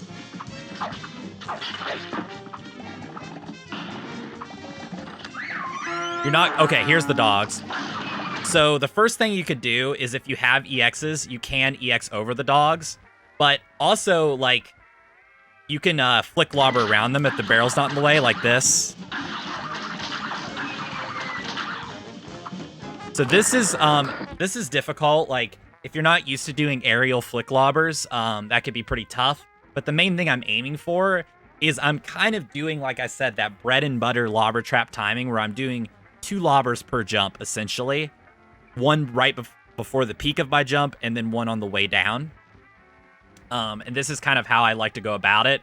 And you're kind of flicking and then moving back left. And this is just to stay out of the way of the dogs. Because they are pretty... It's very difficult to jump over the dogs without either doing an EX or having some distance between you and the dogs.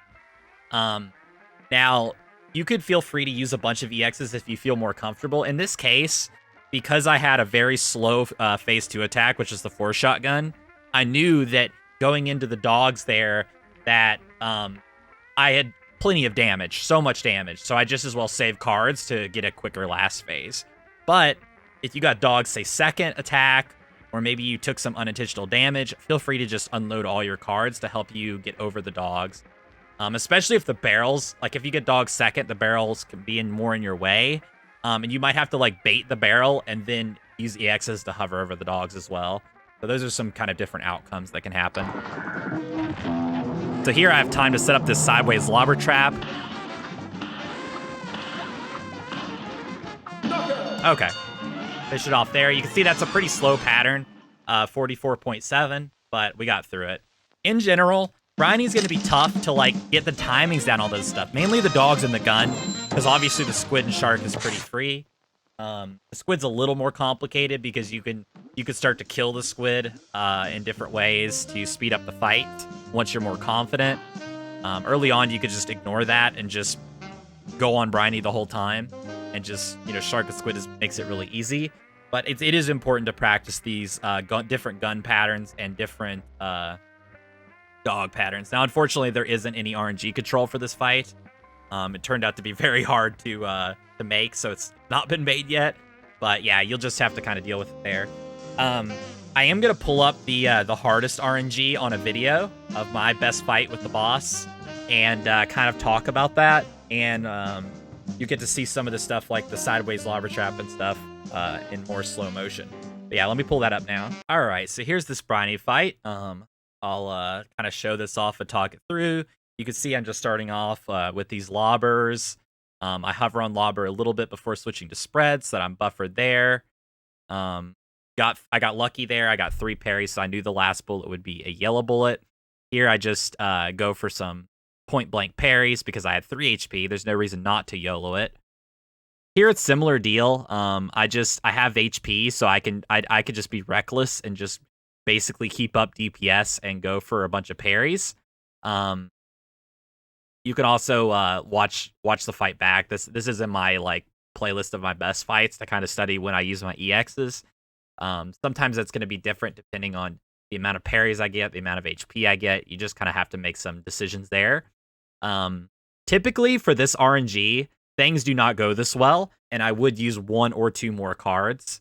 Or just have less cards as well and still use that many. Sometimes you go into the last phase with only like 1 card.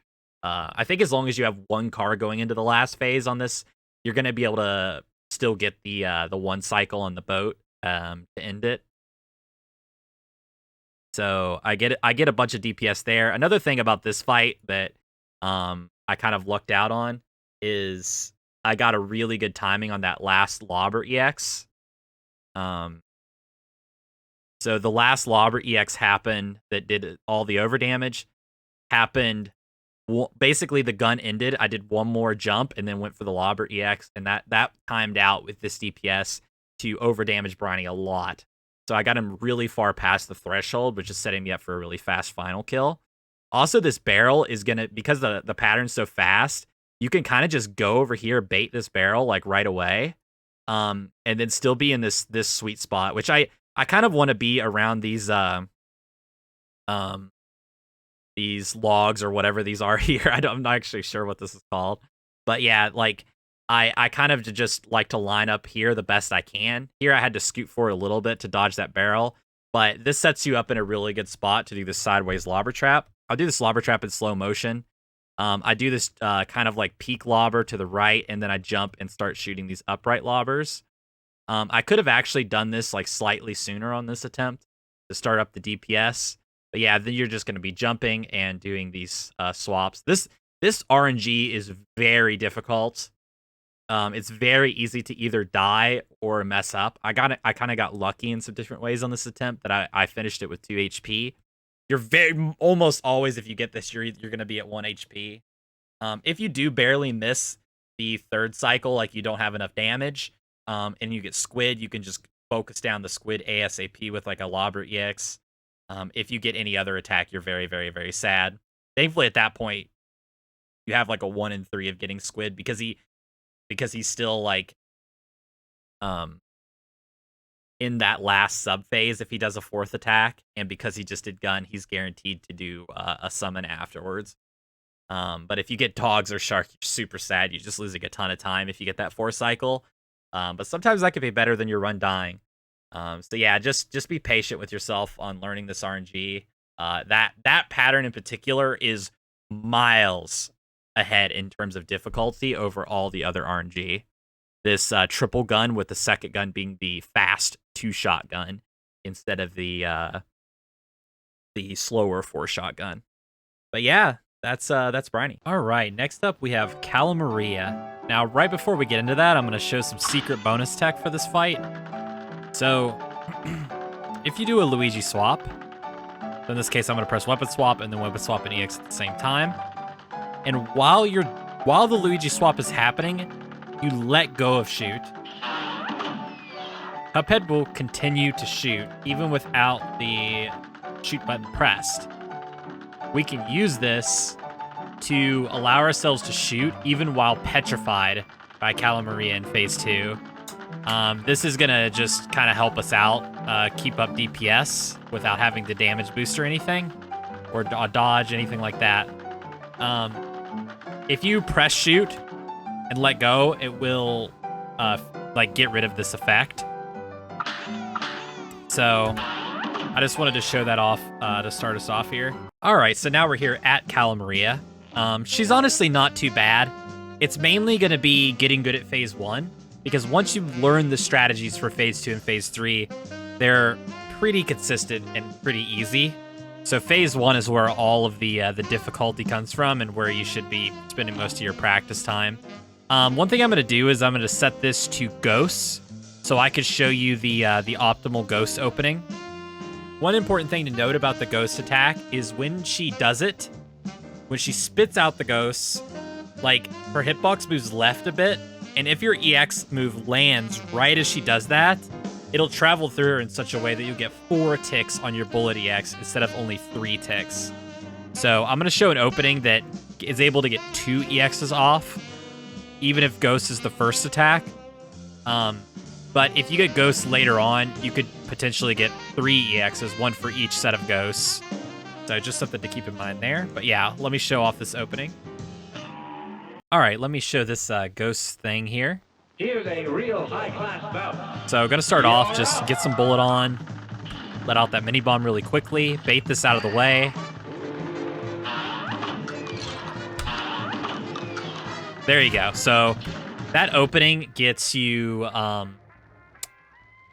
2 4-tick EXs, and you only take 1 damage boost. Now, if you don't feel comfortable damage boosting yet, you can just go for a 4-ticker on either the second or third ghost pair and just stay in the back. So that way you don't have to worry about tanking a hit, just kind of baiting the ghost out of the way. But I wanted to show the kind of optimal opening there.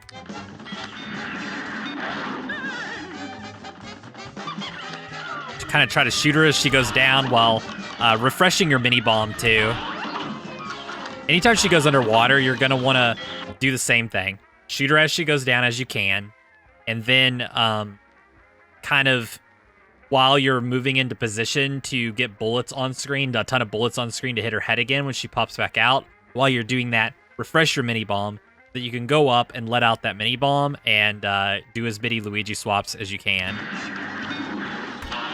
Now, sometimes you can get your bullet EX to kind of clip on the pufferfish. I'll be showing a clip later of like a really optimal kind of pufferfish phase, or more optimal. So you can kind of get an idea of what that looks like a little bit better. But yeah, another thing I want to point out is parries.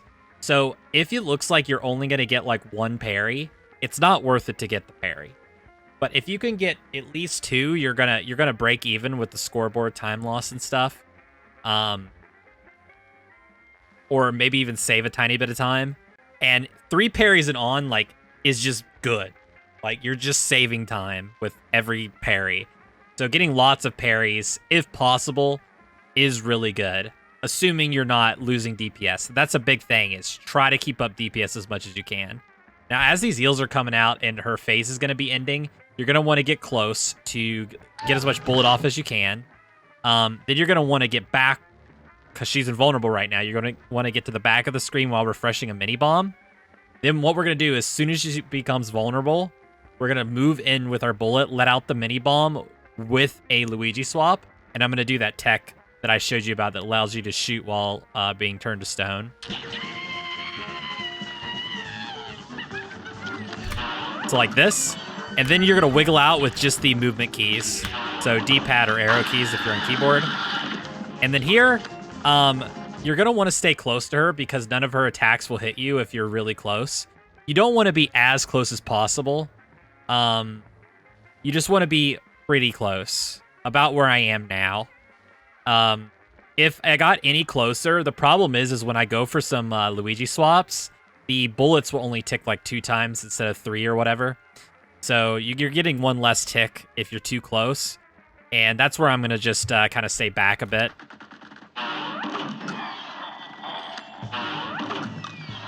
We're going to do that.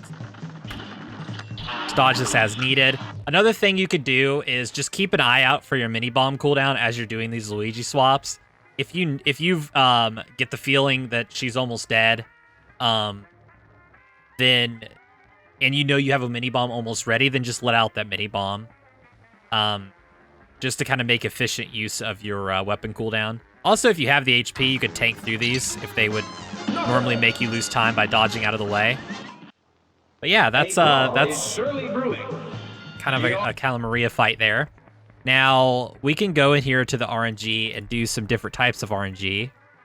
And as you can see, her pattern is Ghost, Summon, which the summon can be the seahorse, the pufferfish, or the turtle. It's kind of like her assist. Into the fish, which could be the red or green, or the red or yellow fish. The red fish you could take the parries on. But yeah, it's in general, like, just mess around with all her attacks, kind of get used to dodging them. There's nothing really too special, you know, about this. You can take some damage boosts, you know, as needed, as you feel comfortable. I typically recommend taking the damage boost during the ghost phase, just because that's when things can get the most hectic. When there's like an extra minion plus the ghost, you could kind of just tank through the ghosts a couple times. I'll do just like a yellow fish opener here, and kind of show that attack. But really, like, it's somewhat self-explanatory. Like, you just kind of have to dodge the attacks, and just the main thing is not letting losing DPS. So yeah, just bait this around in circles. It's really not a big deal. Save some cards if you can.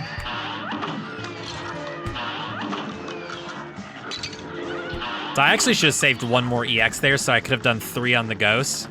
But you can see, because I had the HP and I had a combo attack, so I had one of the summons plus the ghost. I just took 2 damage boosts. The biggest thing is just don't take the hit on. If you're gonna damage boost through the ghost twice, try not to get hit immediately. You know, you want to stall the damage as long as possible, so that way you for sure have enough invincibility to get through the 3rd set of ghosts. So just kind of get used to that. So this is a thing, is if you do mess up the Luigi swap, let me get back there. I was gonna show it there, but I forgot I was at 1 HP. Let me actually, while I'm demonstrating stuff, let me pull out some different RNG here. So we'll do something like the turtle into the ghost, which is really tough, into the yellowfish. So we'll do something like this and see what it looks like. And then I'll show some different strategies for phase 2 if you're not comfortable doing the Luigi swap, or you mess it up like I did there, so you at least have some kind of backup. The turtle could be pretty tough. You could do something like that. I could have done the EXs a little bit better, but it's kind of hard to do it. So try to get the 4 tickers if you can. If not, it's not that big of a deal. You'll at least get some 3 tickers, and it's all good. So here's the backup. If you mess up the Luigi swap, you could just take a hit there. When you get hit, you will not.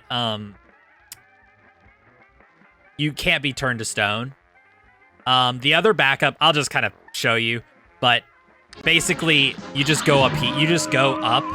Oh, and actually, I didn't realize their hitbox is a little different there. This match will get red hot. Well, I'll play this through this one more time and show that one more backup. And honestly, after that, I'll just show like a good fight, and that should do you. Like I said, this fight's not that complicated. Unnecessary for me to tank 2 hits there, but on this RNG, it's kind of whatever.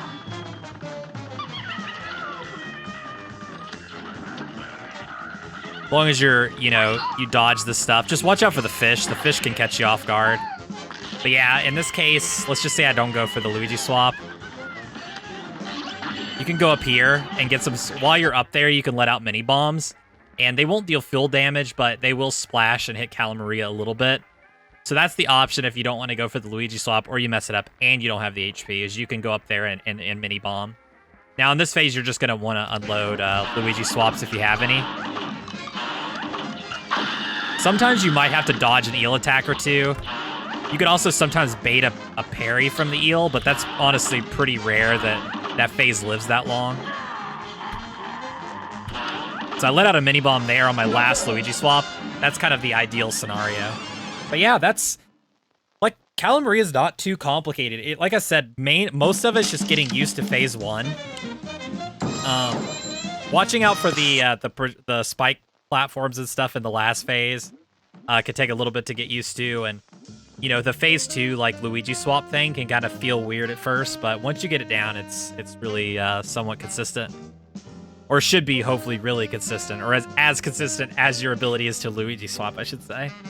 But yeah, I'm gonna pull up a clip of some like really optimal RNG to kind of show what that kind of fight looks like, because it's almost its own beast, and it kind of shows some different stuff you can do when you actually get a lot of parries. All right, so I got a fight pulled up here where there's a lot of parries going on. This is what I found personally to be the most optimal RNG, so you could set this up in the RNG control and try it for yourself. I actually think it's a pattern worth practicing. And after I had like practiced this a lot, I got into this RNG in a run one time, and I did immediately get a gold, just because I had practiced this specific pattern. Because it actually is pretty difficult to do. Now there's going to be a lot of variance here on this redfish. So this is redfish first. The thing about the redfish is the parries are like super random where they're going to be and how many you're going to get. You ideally hope to get 3 without having to dodge out of the way too much. So there I got 3. Redfish is a super easy attack. You can see I'm unloading a lot of Luigi swaps here. Sometimes you get scooted between these pufferfish. That's one thing to kind of keep out for. There is a couple different pufferfish patterns, but you know, you'll get used to it. It's not that big of a deal. Now you're hoping for parries that are like easy to get, that you don't have to go like really far back for. So here, I guess this is kind of a good example. So she starts to kind of breathe in air there, and then like a little bit after that, like right before she starts into this part of her animation, I started my Luigi swap. That's kind of the timing for the up close version. So I took a hit there. I tried to stall it a little bit. And then here I get this Bullet EX to kind of clip on the pufferfish a little bit. So this serves 2 purposes. It clears the pufferfish out, and Bullet EXs can kind of get stuck on stuff and sometimes get like an extra tick. Here's a good example. Another one there. And I'm just trying to take these parries as I can. And then I knew too that I was keeping track of my mini bomb cooldown throughout that sequence, and I knew I had a mini bomb almost ready, so I quickly weapon swapped a couple times to let out that mini bomb.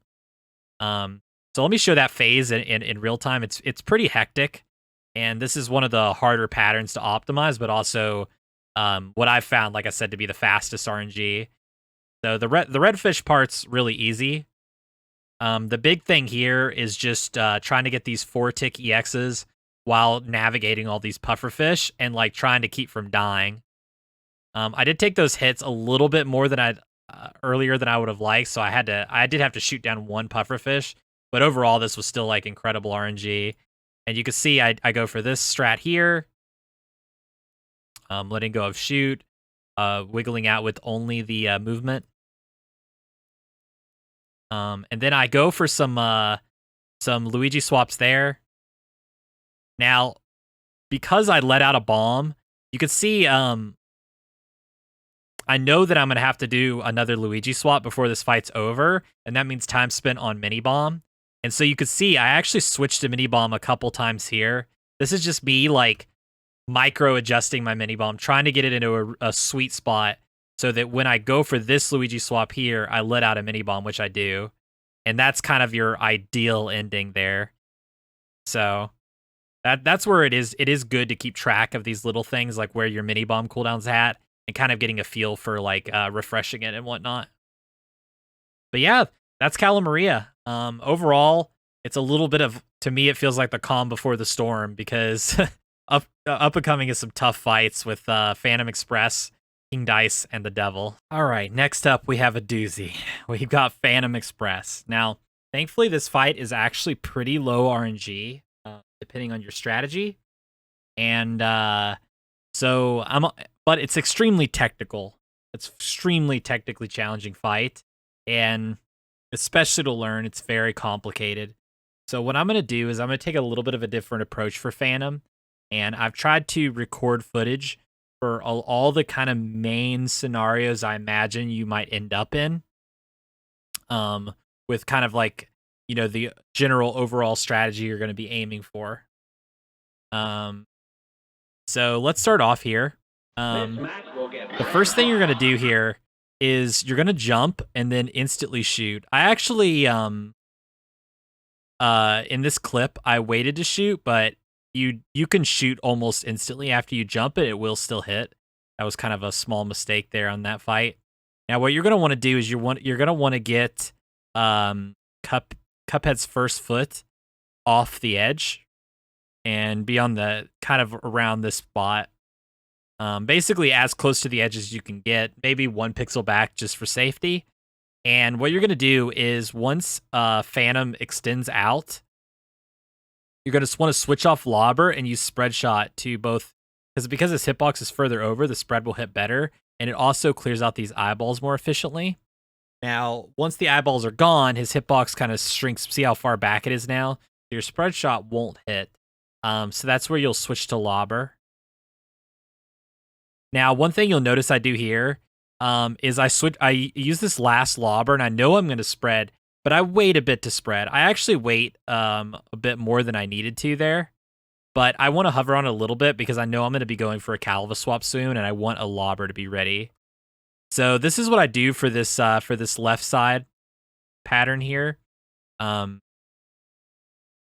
jump kind of forward a bit and parry the wheel, move right just the tiniest bit, and parry the brick on the way up. Continue shooting spread, and then as Phantom is about to start his third set of eyeballs, I go for this EX, downright EX Calva swap. Now, ideally, honestly, at first, I would avoid getting a triple, so just make sure you're like, you can even be a little bit further back than where I'm at here, because I think this spot you can get a triple in, but if you're just a little bit further back, you can avoid a triple. Because Phantom, the pumpkins that drop bricks are on a cycle, and the bricks can fall and move the cart. The problem that you're going to run into is that sometimes the bricks are not going to line up well for the next phase, and you're going to have a lot of different scenarios. And I'm going to try to show a bunch of those.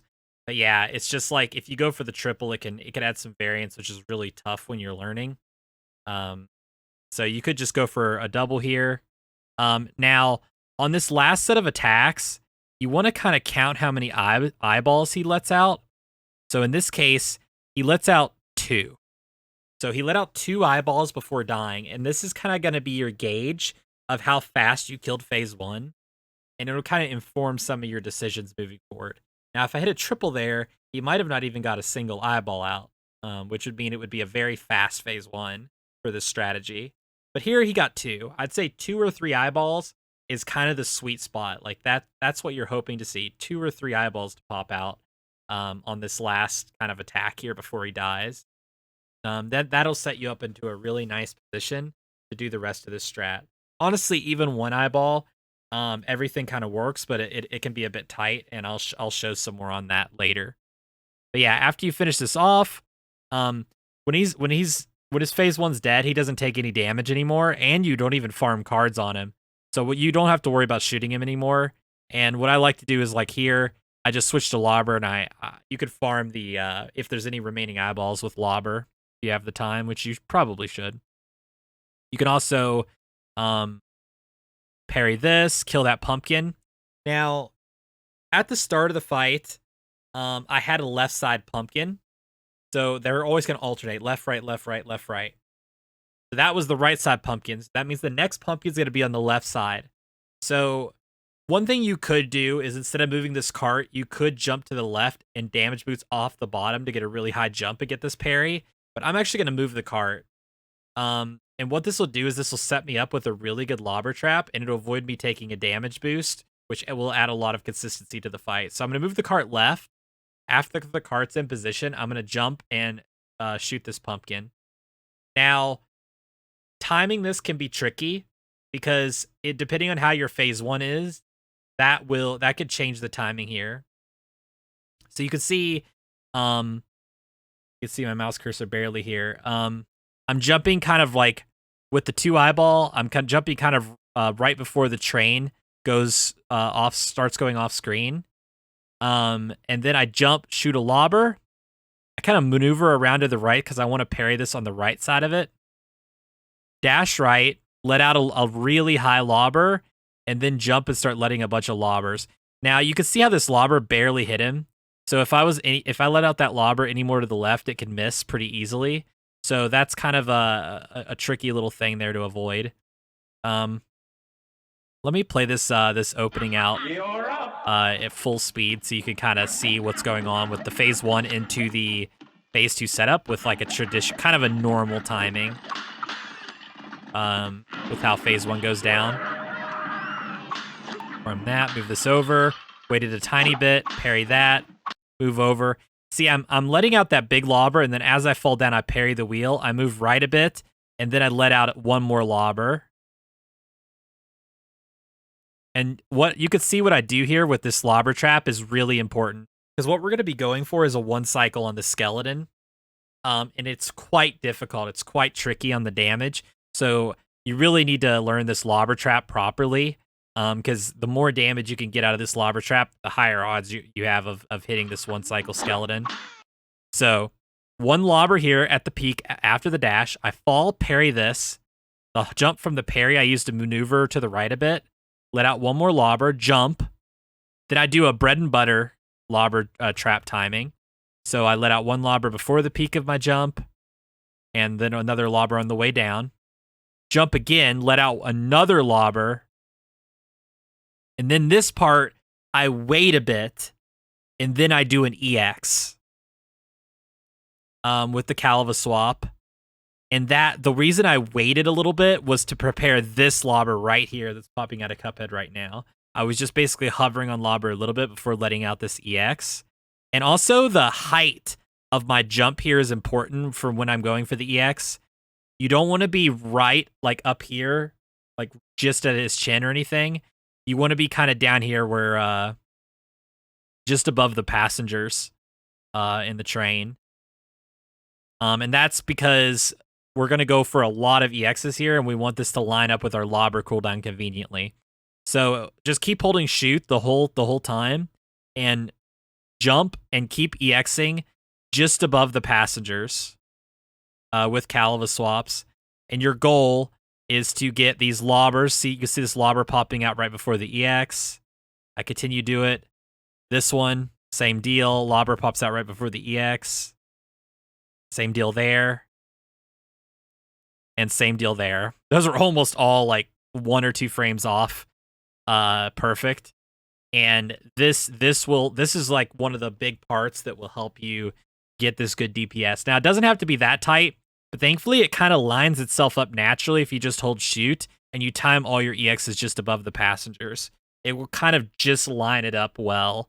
And you can see that finishes the skeleton off right here. Now, if my EXs or my lobber trap or anything were, my Cala swaps or my lobber trap were not as accurate, you do have a bit more time. I would have enough time to fit in 2 or 3 more lobbers here in this setup. So this was like a particularly good and really fast skeleton on this setup. But you still do have some time, and you could kind of hit him even as he's going into the car to try to finish him off. So after you do that, if you've done all this correctly, you should have time to go over and parry the brick.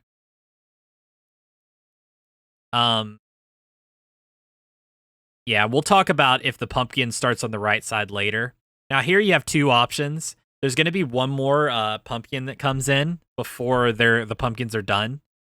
You could jump and shoot a couple spread bullets to clear it out, move back in and get the parry.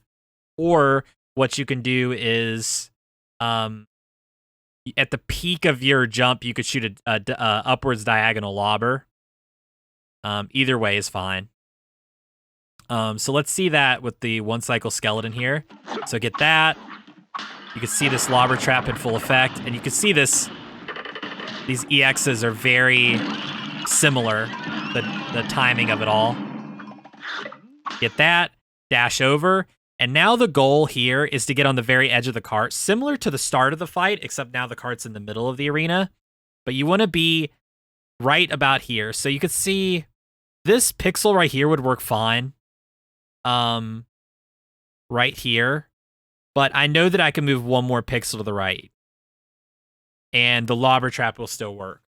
Now, if I moved another pixel, so you could kind of see like how Cuphead's left foot is like lined up with the outline of the edge of the train here. That's like a really good spot to be. If I could move 1 more pixel to the right, but it would actually make my lobbers miss. They wouldn't bounce because I'm going to be setting up a trap for the up-and-coming phase. And yeah, all that stuff would get messed up. So what you could do here, I kind of visually, you see these like breaks in between the cars. I wait until I see this break pop up. I react to seeing it and I jump. So you could see, I see like you can see the break here. I react a little bit later. And then I jump, and that's how I'm going to time this lobber. It's a bit of a weird one. If you don't want to like react to it and jump, you could try to time it around when this window appears on screen. Another way to time it is when this middle middle piece here is passing Cuphead. See how it's kind of in line with Cuphead and it's passing him, and that's what I jump. There's a few different visual cues you can use, just whatever you prefer. I found this weird react to the brake in the car thing just worked for me, but you could also use this this middle thing, might be an easier one. I jump, I shoot a peak lobber, I jump, I shoot another peak lobber, and then on this this is a bit of a unique trap because this guy's such a high up thing. So I shoot basically 2 full jumps and a peak lobber on each of them. And then on this jump, the third jump here, I do a bread and butter kind of lobber trap. Then I like to let out a lobber here. With a bit of a shorter jump because I'm kind of in a rush. And I switch to spread. Then you're gonna jump up into him on this one and go for a spread EX. And ideally, usually you're gonna overdamage this guy anyways, but on this spread EX sequence, you ideally want to also let out a lobber here, but it can be kind of tricky to manage your cooldowns and all this. I think I can't honestly tell if I hit a lobber there earlier, but yeah, you can let out a lobber during that EX ideally. And then once I'm done with that, I start moving left, and I switch to lobber to start buffering the cooldown. And I'm going to jump and then shoot this guy with a lobber and then do spread right away, like as soon as I let out the lobber. Now, this is if the right twin does lightning. At this point, the left one could do lightning as well. I'll show the strat for that later. So he's doing lightning. I'm gonna jump a few times and do that, and then this is the fastest strat if you're okay taking a damage boost, or the fastest I've found is, yeah, that's another thing, is if you remember that I forgot to mention here, right here, so I let out this lobber and then I switch to spread almost instantly. So one thing I do is I do a G swap right there because I know I'm going to go for a Cala swap EX soon, and I'm basically preparing my lobber cooldown because I didn't really cool it down much earlier because I wanted to get to spread sooner. Now, after a few jumps, once this guy's getting closer, you could jump in between them and do a Cala swap with an EX, and if he hits you like right after the EX, you get this cool like instant fast fall where you fall quicker, and you could do that, you fall faster, and then you could jump up and you could do another Cala swap EX to finish both twins off with like a quick double kill. So let me show that in full time. This whole setup with the twins. So setting up that lobber trap.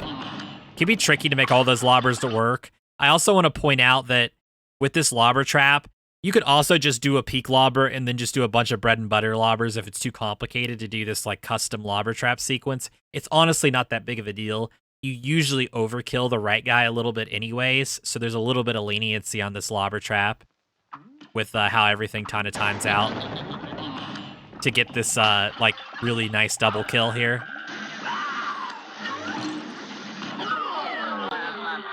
I will be showing both sides lightning strats and also how to do this without a damage boost if you just aren't comfortable with the damage boost or if you just simply don't have the HP to do so. Now, this is going to set us up into the start setting us up into the last phase. Now, you really don't want to kill this ghost because we're going to be doing a strat called Ghost Wrangling. So to Ghost Wrangle, you could kind of stay here on this right wheel until the ghost is closing in, then dash left, kind of chill out on the left side a bit, and jump and dash over him. You're going to want to move this cart. Now, what I do is you can see the train here is starting to go off screen. What I like to do to try to line this up, because we're going to be using this ghost because he has a parry inside, or we're going to use that parry to get an advantageous lobber trap for the last phase because of the height from the parrying this thing. So we want it in a specific spot in a specific time. So how all I'm worrying about here is this sequence that I started here, which is stay here, dash left, let him follow me, jump, dash over here, parry, Then when the train gets off screen, I dash left under the ghost. That's my cue to dash under the ghost. Now, I'm going to wait a bit and then kind of maneuver around him and jump dash to the right. Now, my goal here is that he's going to start moving right as the train comes back on screen. That's my cue that I did the timing right and everything's okay. I might have to make some minor adjustments. If, for example, the ghost is already moving right a bit before the train comes on screen, I'd have to maneuver kind of like under and around the ghost really quickly before getting the parry. But here I know he's in the prime position. So I hit a lobber there to pop him as he's kind of getting near the near being over the this rightmost wheel, kind of like just left of this wheel in the vertical line. I'm gonna jump. I'm gonna parry. I'm gonna do.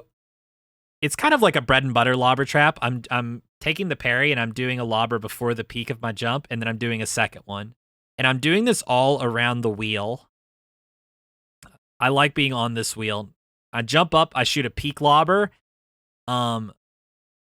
This is a good indicator too that your timing's good. Is as the train starts to kind of like move forward more aggressively. If that's when this jump happens for your third lobber, that means things are good. So then you're going to stay on lobber to buffer the cooldown, and you're going to jump. Now, this tail can be a little trolly. It's a little random where it's at, so you have to like semi-react to this. But yeah, you want to take the parry and then let out this lobber to the right. Now, in this one lobber actually misses this by like a frame and a pixel.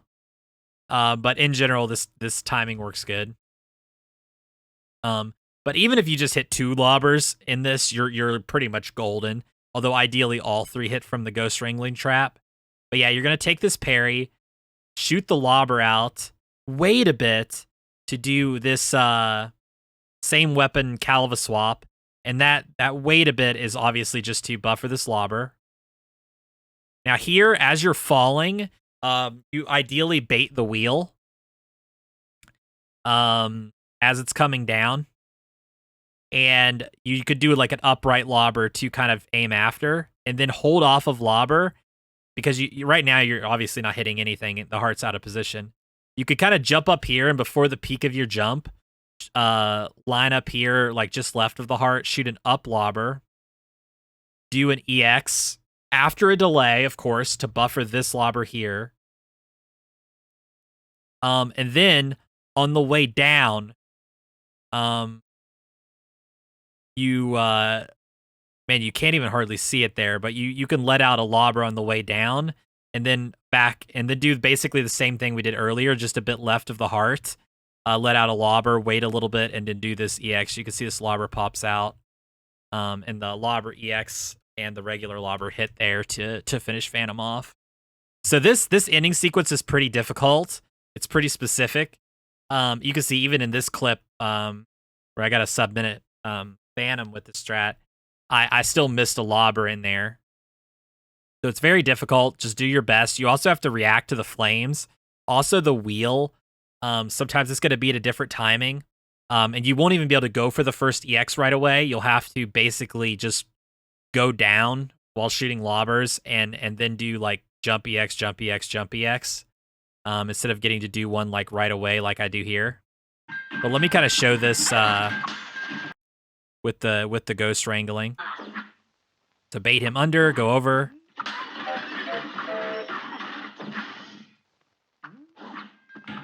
It's starting to move right as he comes on screen. Hit this. 3 lobbers total in that trap. And then finish him off there. Now, if he didn't die there, you could see I had a spare card in this case. So, sometimes you will. If you don't kill him, just repeat, rinse and repeat. You know, fall down here, move left a bit, jump, shoot a lobber, and another EX. Or you could go like left, jump, shoot a lobber, shoot a little bit of spread, fall down, fall on the wheel, parry it. Like if you're really off on damage, and he's not dead at that point, parry the wheel on the way down, and this will move the card over into a really nice position because the train's moving back. So you'll be up in line with him, and you could basically just jump and shoot a bunch of like high like 2 lobbers per jump, and maybe a little bit of spread at like the peak of your jumps if you want, or a lobber EXs if you have them, to kind of just finish the fight off. It can be tricky to get this one cycle when you're not used to it. Like I said, this fight's really hard. It's very hard to learn, but the one good thing about it is it's pretty dang low RNG once you get used to things. But yeah, thankfully you can keep an eye on this this nose thing. So you can see he already shot it out here, so I knew I could safely go for this EX. But if he had not shot it out, he was holding on to it, it would fire up here and then instantly fly left at me. So if I was doing an EX, I'd get hit and fall, which is okay if you have 2 HP, although it's not ideal. The thing I could do is just not do this EX, fall to the ground, jump EX, jump EX, jump EX, and finish the fight off. So that's kind of what to do there. But yeah, I'm gonna play this fight through one time all the way, to kind of reiterate, because I know it's a lot to look at. And then I'm gonna show all the other things. So what happens if the right pumpkin brick comes first? What happens if your damage is a little bit off in the first phase? What happens if the right guy does lightning in phase 3? Or I'm sorry, the left guy does lightning in phase 3. And also, what are the backups in that phase if you only have 1 HP? Also, what do you do in the last phase if you don't have the ghost wrangling set up? So I'm going to kind of pull up clips of all those. But first, let's just look at this one more time. So jump right, shoot a few lobbers, keep shooting lobbers, switch to spread when the eyeballs are coming out, back to lobber, switch back to spread after also buffering a little bit of a Calva swap, because we're going to go for this downright EX. Clean up the eyeballs with the lobber. Clean up everything with lobber that you can. Really try your hardest on this lobber trap and on these same weapon Calva swaps. Make sure you're getting them just above the passengers and you're kind of doing them quickly. This lobber trap's not incredibly important, but you do want a few lobbers to hit for sure. Get this EX, you get the fast knockdown. You could jump, get another lobber EX for the double kill. Bait the ghost around, dash under the ghost when the train goes off screen. Get the ghost moving right as the train comes on screen. 2 lobbers there, then a third. And there it is. Finish him up with those same weapon Calva swaps. So this is a very scripted fight, but like I said, it's a tough one. It's also near the end of the run and it's very easy to choke. But yeah, let's. I'm gonna pull up a bunch of other RNG now to look at. All right, so here's what happens, or what it looks like if you get the right brick first. So we're gonna start off here with the exact same opening, but now we're gonna see this right bricks coming, the right pumpkin. So we're gonna move the cart forward a bit early and then take that parry, because when this wheel crosses under the pumpkin, he'll drop the brick, and that's why he drops that brick kind of early. Now, for this part, you could just kill this, take the parry, and then do what we did in the other side, but in mirrored. So you could just get rid of this parry, because it's kind of weird. Like, this guy still thinks you're in phase 1, so he won't drop the parry on the left side. He's wanting to drop it on the right side, and that's why he hasn't dropped it yet. And that's why we can do an alternate strat here, where we don't do those two parries, which would, will reduce screen lag not doing them, at the cost of a slightly worse, very slightly slower skeleton kill potentially. But yeah, you could just literally do the exact same thing we did on the other side, but on this side, you just have to get this parry out of the way, and then you could do the same thing. So you could just move the cart over here, get the parry up here, dash left, move the cart back to the middle. So basically the same thing we just looked at, but in reverse, or mirrored, I guess. But what I like to do is a pretty cool strat here, where you stand just left of this wheel. You can see I'm just left of the right wheel. And then I'm going to jump and shoot a lobber to kill this pumpkin here. Then I'm going to jump out and around, take that parry, and then don't immediately shoot this pumpkin. Shoot it as you're starting to fall down. This is actually pretty important because we don't want this parry to fall down too quickly. Fall down here back, kind of aiming for this wheel, Then move right and jump as this is falling to parry this. After you parry this, you can dash left, let out a lobber, jump, let out 2 lobbers, kind of bread and butter, jump, let out another lobber here. I actually, I think I let out 2 lobbers here, yeah. 2 lobbers here. So this trap could have been slightly better, but you kind of always got to wing it a little bit. You can see that lobber did hit there. You kind of always got to wing it a little bit based off the timing, because sometimes you're going to have more time to set this trap up, sometimes you're not. And it can basically come at the cost of like 1 lobber like it did here. But it works out just fine. So I basically just did a couple bread and butter lobber traps and went for the EX, you know, above the passengers. And then it's the same thing from here. This is completely the same. Just finish him off. Hopefully you killed him in time that you can get this parry. I'll show some other stuff if that doesn't work out. And yeah, then you just get this parry, and now you're set up for phase 3. All right. So here's another one with the right brick, but I'm going to show what happens when you're a bit faster. Because sometimes you'll just have some really good DPS, or maybe you hit a triple on accident or something like that, or you're going for the triple on purpose.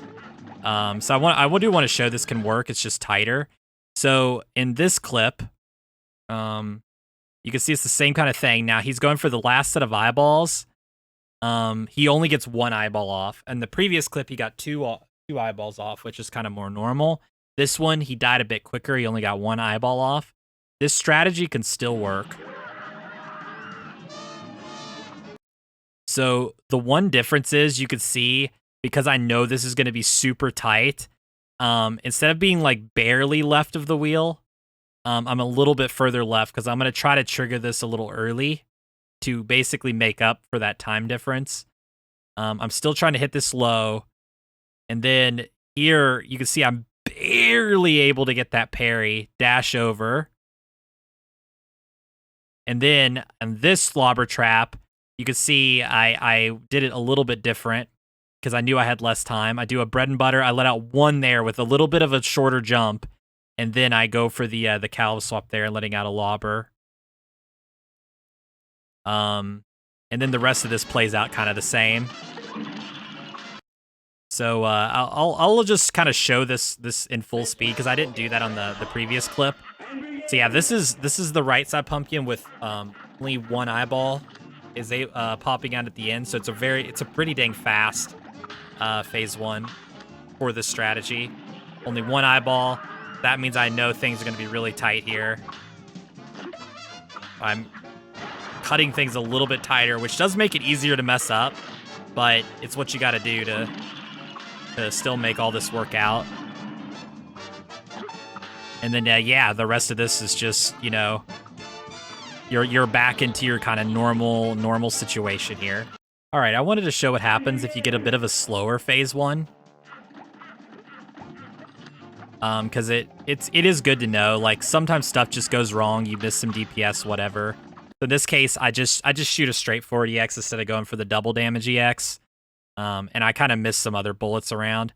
So you see he let out like 4 eyeballs, which, like I said, ideally you want to see 2 or 3. Here he got 4. So this is definitely ahead of schedule. So you have to take this parry sometimes when he's still dying. If it was that pumpkin, this could be a bit sketch.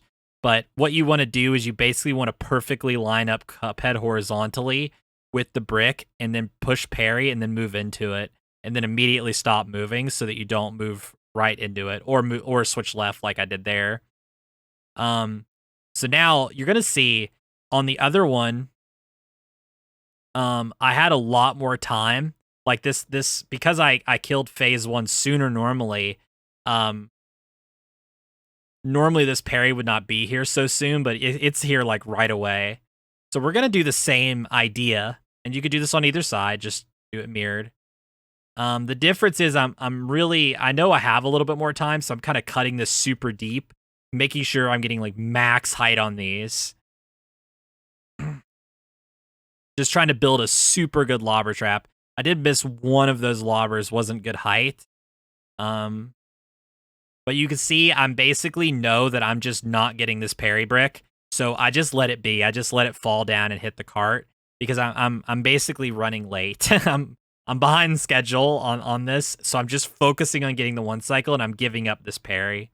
In general, this won't make that much of a difference. You just parry the cart back to the middle, get this, and then go on about your day. So let me play this out. What it looks like when your phase one's just a little bit slow. So you can see some of my DPS there was a little sloppy. I do a single instead of a double. He gets that many eyes out. So this I have to do like right away.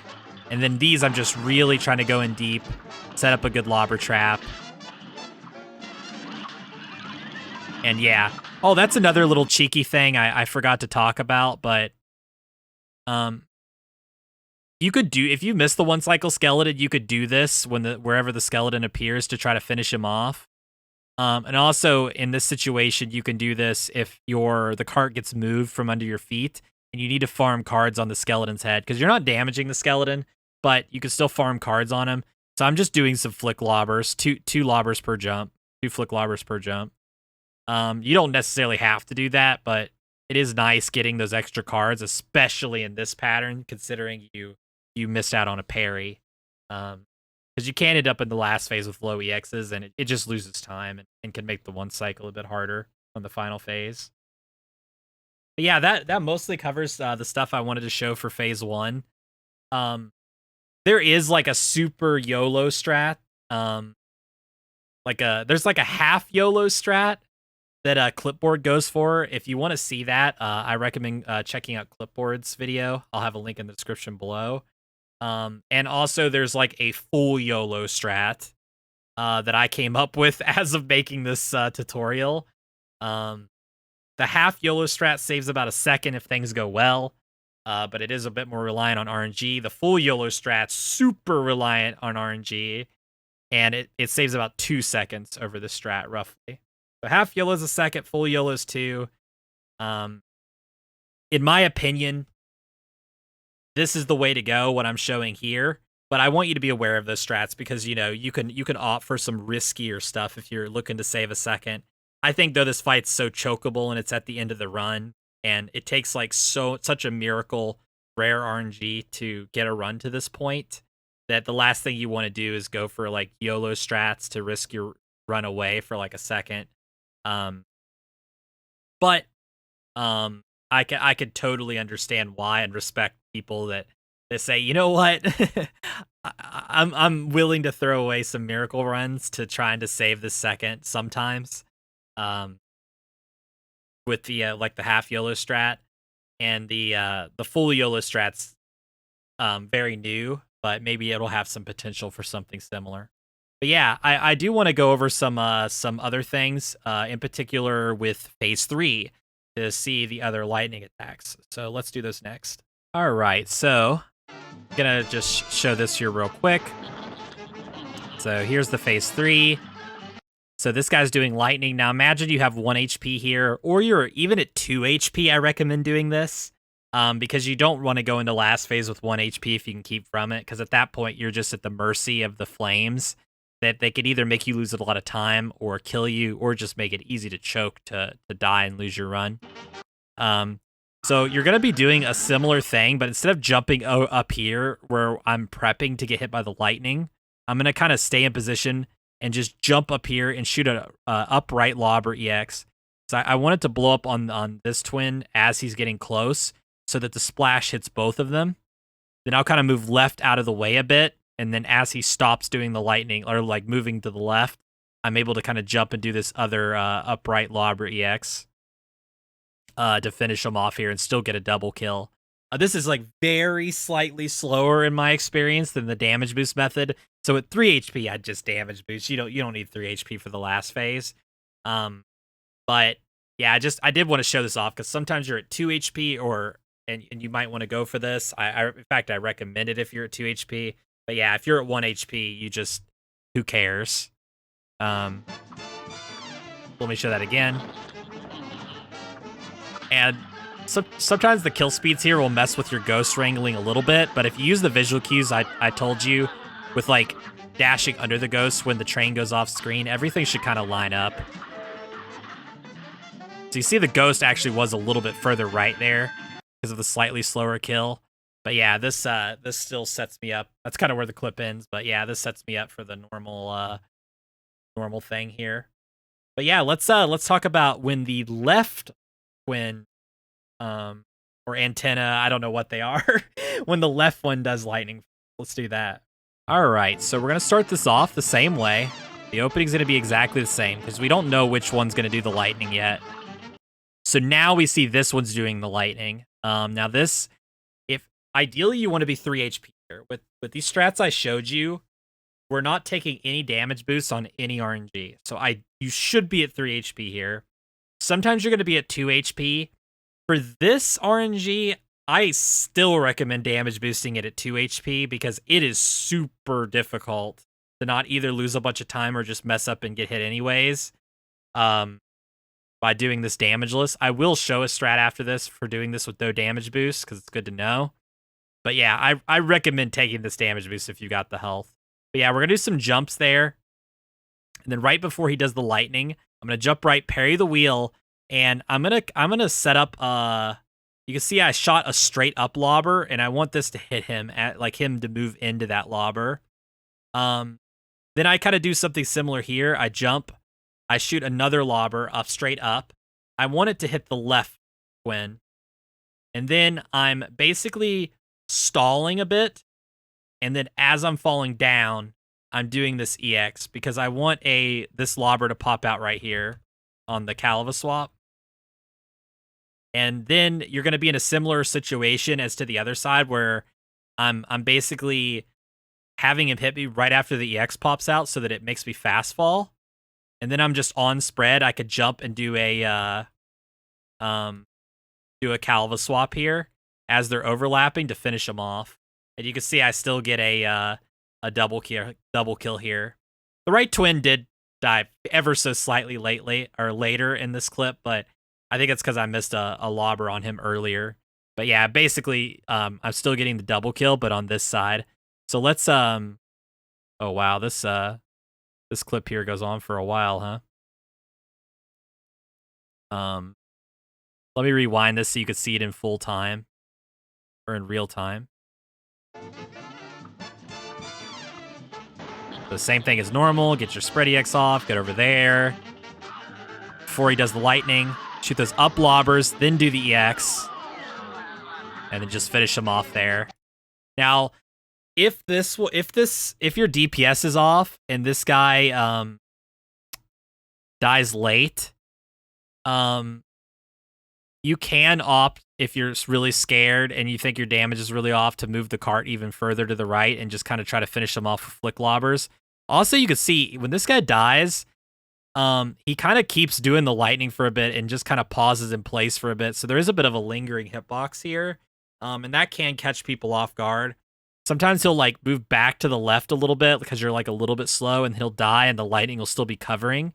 And you kind of need to jump out to the right to kind of dodge the lingering hitbox a little bit as your invincibility frames run out, and then maneuver back in. That's just kind of one more backup to be aware of.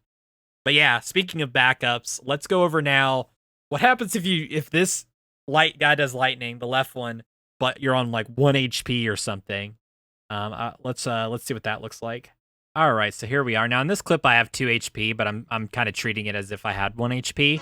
So we're gonna see here, twins going off, same opening. Now I see he's doing this. Now in this, you're gonna want to bail like instantly. You need to get out of here and start moving this cart. So I instantly jump up. I shoot a lobber there, and I shoot out a lobber and an up left EX there, and then I'm doing these like upwards lobbers as I'm moving to mostly hit him. Now I do miss one lobber here. It's super hard to not miss lobbers through this whole sequence and not get hit. But yeah, you can see I move the cart right there. I'm getting some double damage there. And then I have one last lobber finish him off, and then just kind of spread down the right guy. It is barely possible to get the double kill with this strat if everything hits, but it is super tough. Just getting a recording of this was actually quite challenging. Because yeah, this sequence here of letting out these upward lobbers, like upward flick lobbers, and doing the EX, get that parry, hit that, and you don't want to trigger the ghost either, so that you have the ghost wrangling. Which, by the way, because that kill is slightly slower, that means this ghost is gonna not be at the right timing. So what I do is, because I know that he's like ahead of schedule, basically, or I'm behind schedule, so he's like way closer to me than normal. I'm basically stalling him out as long as possible by jumping out far to the right and then dashing back and under, just because I know that he's really was coming at me there because I was a bit slow on that kill. But yeah, this is still setting him up that now he's starting to move right as the train's coming on screen. So this ghost wrangling setup here would still work. But yeah, this is just a super hard backup. So I really recommend taking the damage boost if you can. But yeah, I figured it's good to know this. Now, if this guy doesn't die because your damage was a little bit off, like if the right guy doesn't die, it's like whatever. Just spread, jump and jump, jump and jump, and spread and spread. He'll die. But this upper left guy, sometimes you're just gonna have to give up on the ghost wrangling and just kind of jump up and spread shot, maybe even do an extra EX and then take the parry right away. To just make sure this guy dies before hopefully he gets all the way back to the left. If he does get all the way back to the left, just finish off the right guy and then chase after him, like move the cart left one time to the middle and finish him off with like some jump flick lobbers. It could be really, really tough. So yeah. But in general, hopefully you should even see this scenario if you're playing the phase 1 correctly and nothing goes too horribly wrong. I will show, speaking of which, I mentioned that you might have to give up on the ghost wrangling. So let's look at the what the last phase looks like without the ghost wrangling. All right, so let's say something goes wrong, you don't get the ghost. So what you want to do is line up on the wheel. We're basically going to set up the same positioning.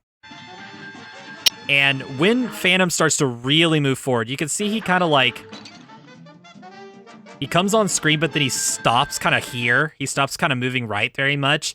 And then he really starts booking it right here. Like he really starts moving forward at a much faster pace. That's when I time my jump and I shoot a peak lobber there. And that's to get it to bounce up and hit the heart right there. And then this is all going to be kind of the same. Just knowing that, hey, I'm probably not going to kill him right away. If all these lobbers hit, I might have still killed him, even with 2 less. But it is really hard to hit all these lobbers. So you can see what I did is after the EX, I just do a bit of spread. And then at the bottom, I kind of buffer a lobber, jump, and repeat the sequence of buffer the lobber, jump, shoot the lobber, shoot a bit of spread, buffer the lobber, jump, shoot the lobber, shoot a bit of spread. If I didn't kill him here, I would then parry this wheel. Like if he's still alive. And always keep an eye out for the flames, especially when you're at 1 HP. Sometimes they're just going to force you to dodge. This is why I talked about the YOLO strats earlier and why I don't like personally recommend them, because there's a lot of situations where literally because of how the strats play out, some RNG, generally it's about 25% of the time, even if you make no mistakes, you can end up with 1 HP on the last phase. And sometimes you're just going to get screwed over by the flames. They can make you lose a lot of time or kill your run. So it is a big gamble to take, but it is one you can opt for. And honestly, Phantom's such a complicated fight. And it's such a scripted fight. It wouldn't surprise me if there was like a better script or alternate scripts you could figure out, alternate ways of doing things. Speaking of which, though, I will show the full YOLO strat just for the fun of it. I know Phantom's this boss explanation's taken forever. It's taken the longest to record as well because I had to get all these different backups and clips. But hey, for the heck of it, let's show the first 57 Phantom that I managed to get while um kind of preparing for the Phantom tutorial. And then you could kind of get an idea of why I recommend against it. All right, so I'll just explain how this strat works in case anyone like wants some tips for it, but this is like super duper YOLO and sketch. A great slam and then some. The idea is that you just let out a few lobbers, move the cart forward instantly, and you try to get your spread shot to clear these eyeballs out. That's why I'm jumping. This is how the half YOLO strat starts off too. Typically you do want to be a little bit further back with the half YOLO strat. I do this just to get a few more spread bullets at the opening. But if you're doing the half YOLO strat, you'd start here in the middle of the cart, so you have a little bit of distance between you and the boss, so you can kind of have a little more spacing to clear out these eyeballs. This is already pretty dang risky. You can get screwed over. Then what I do for this strat is I do a downright Cala swap EX. I want it to ideally also clear out an eyeball and ideally get a triple, at least a double is fine. And then this is the really hard part, is I'm trying to get this card like instantly. Like you really need all the DPS to be perfect up to this point and try to get this EX off before these eyeballs either block your EX or hit you or screw you over. Like there's like 10 million things that can go wrong, and you're kind of just relying on the luck of those eyeballs.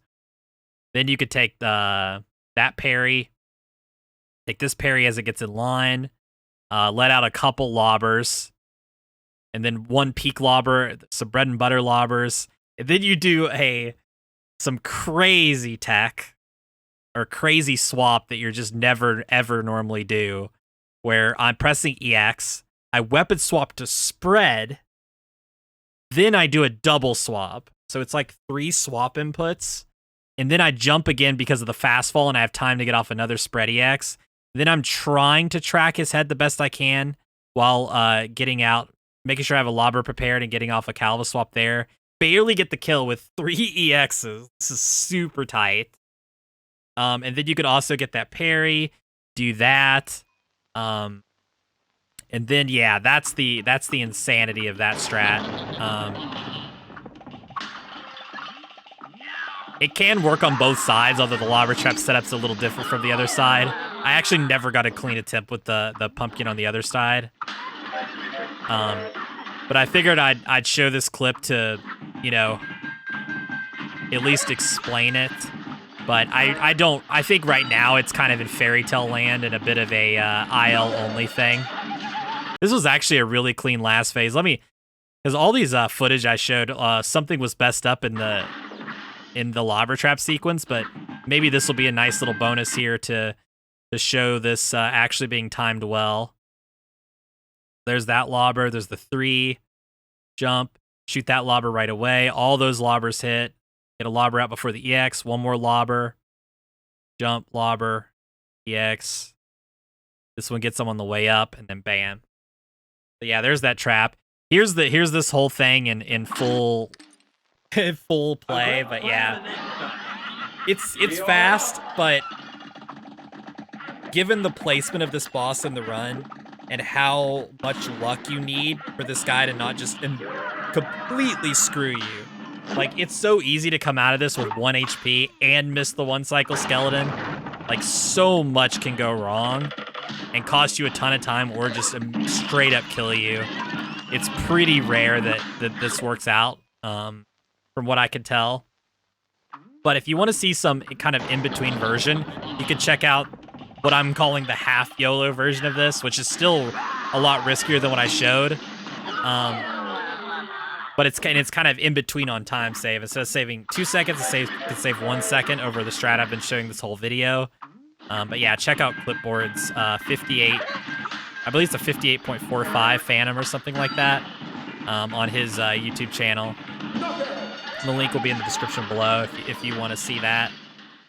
But yeah, that's Phantom. This fight is a doozy, and as you can see, it still has potential for some insanity or for some high risk if you really want to do that at the end of a super RNG difficult run. But yeah, because man, adding in a lot of like adding in straight luck dependence for your time save. For 1 second of time save, like for reference, like for perspective, that's 1 star skip. You're basically saving. You could save 1 more star skip of time doing the half yellow. The full yellow is 2 star skips worth of time.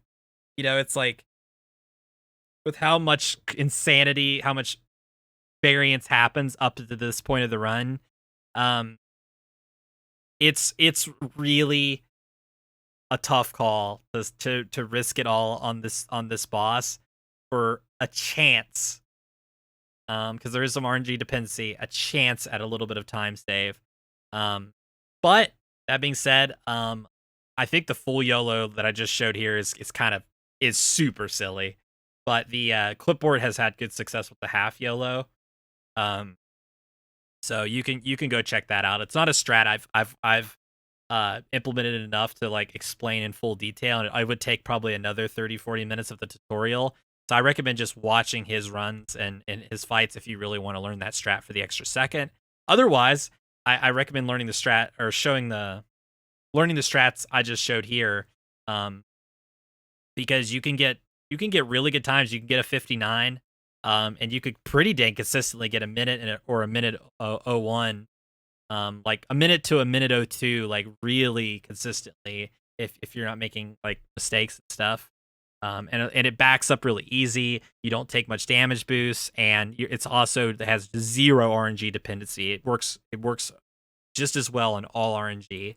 So that's the main strat that I showed in this video, and all the different backups and everything, different scenarios. That's what I recommend going for a reason, and it's what I personally was using in full runs. But yeah, that's a whole long rant. I just had to go on about that because most bosses in Cuphead, I'm going for the absolute fastest strats, and this was one fight I had to kind of bite the bullet and say, hey, I'm going to accept a very slightly slower strat for the sake of consistency and less RNG reliance. But yeah, that does it for aisle 3. Like, props to you if you've made it through this far. This is it's a tough one. But next up, we still got 2 really hard fights, including probably the most complicated fight, which I'll try to explain at least some of, in the Devil. Well, that does it for aisle 3. Try your luck. Yep, you've made it. They made it. There could not be more appropriate words than try your luck going into King Dyson Devil. But hey, you've made it through aisle 1, 2, and 3. And now there's only 2 bosses left. So that'll do it for this video.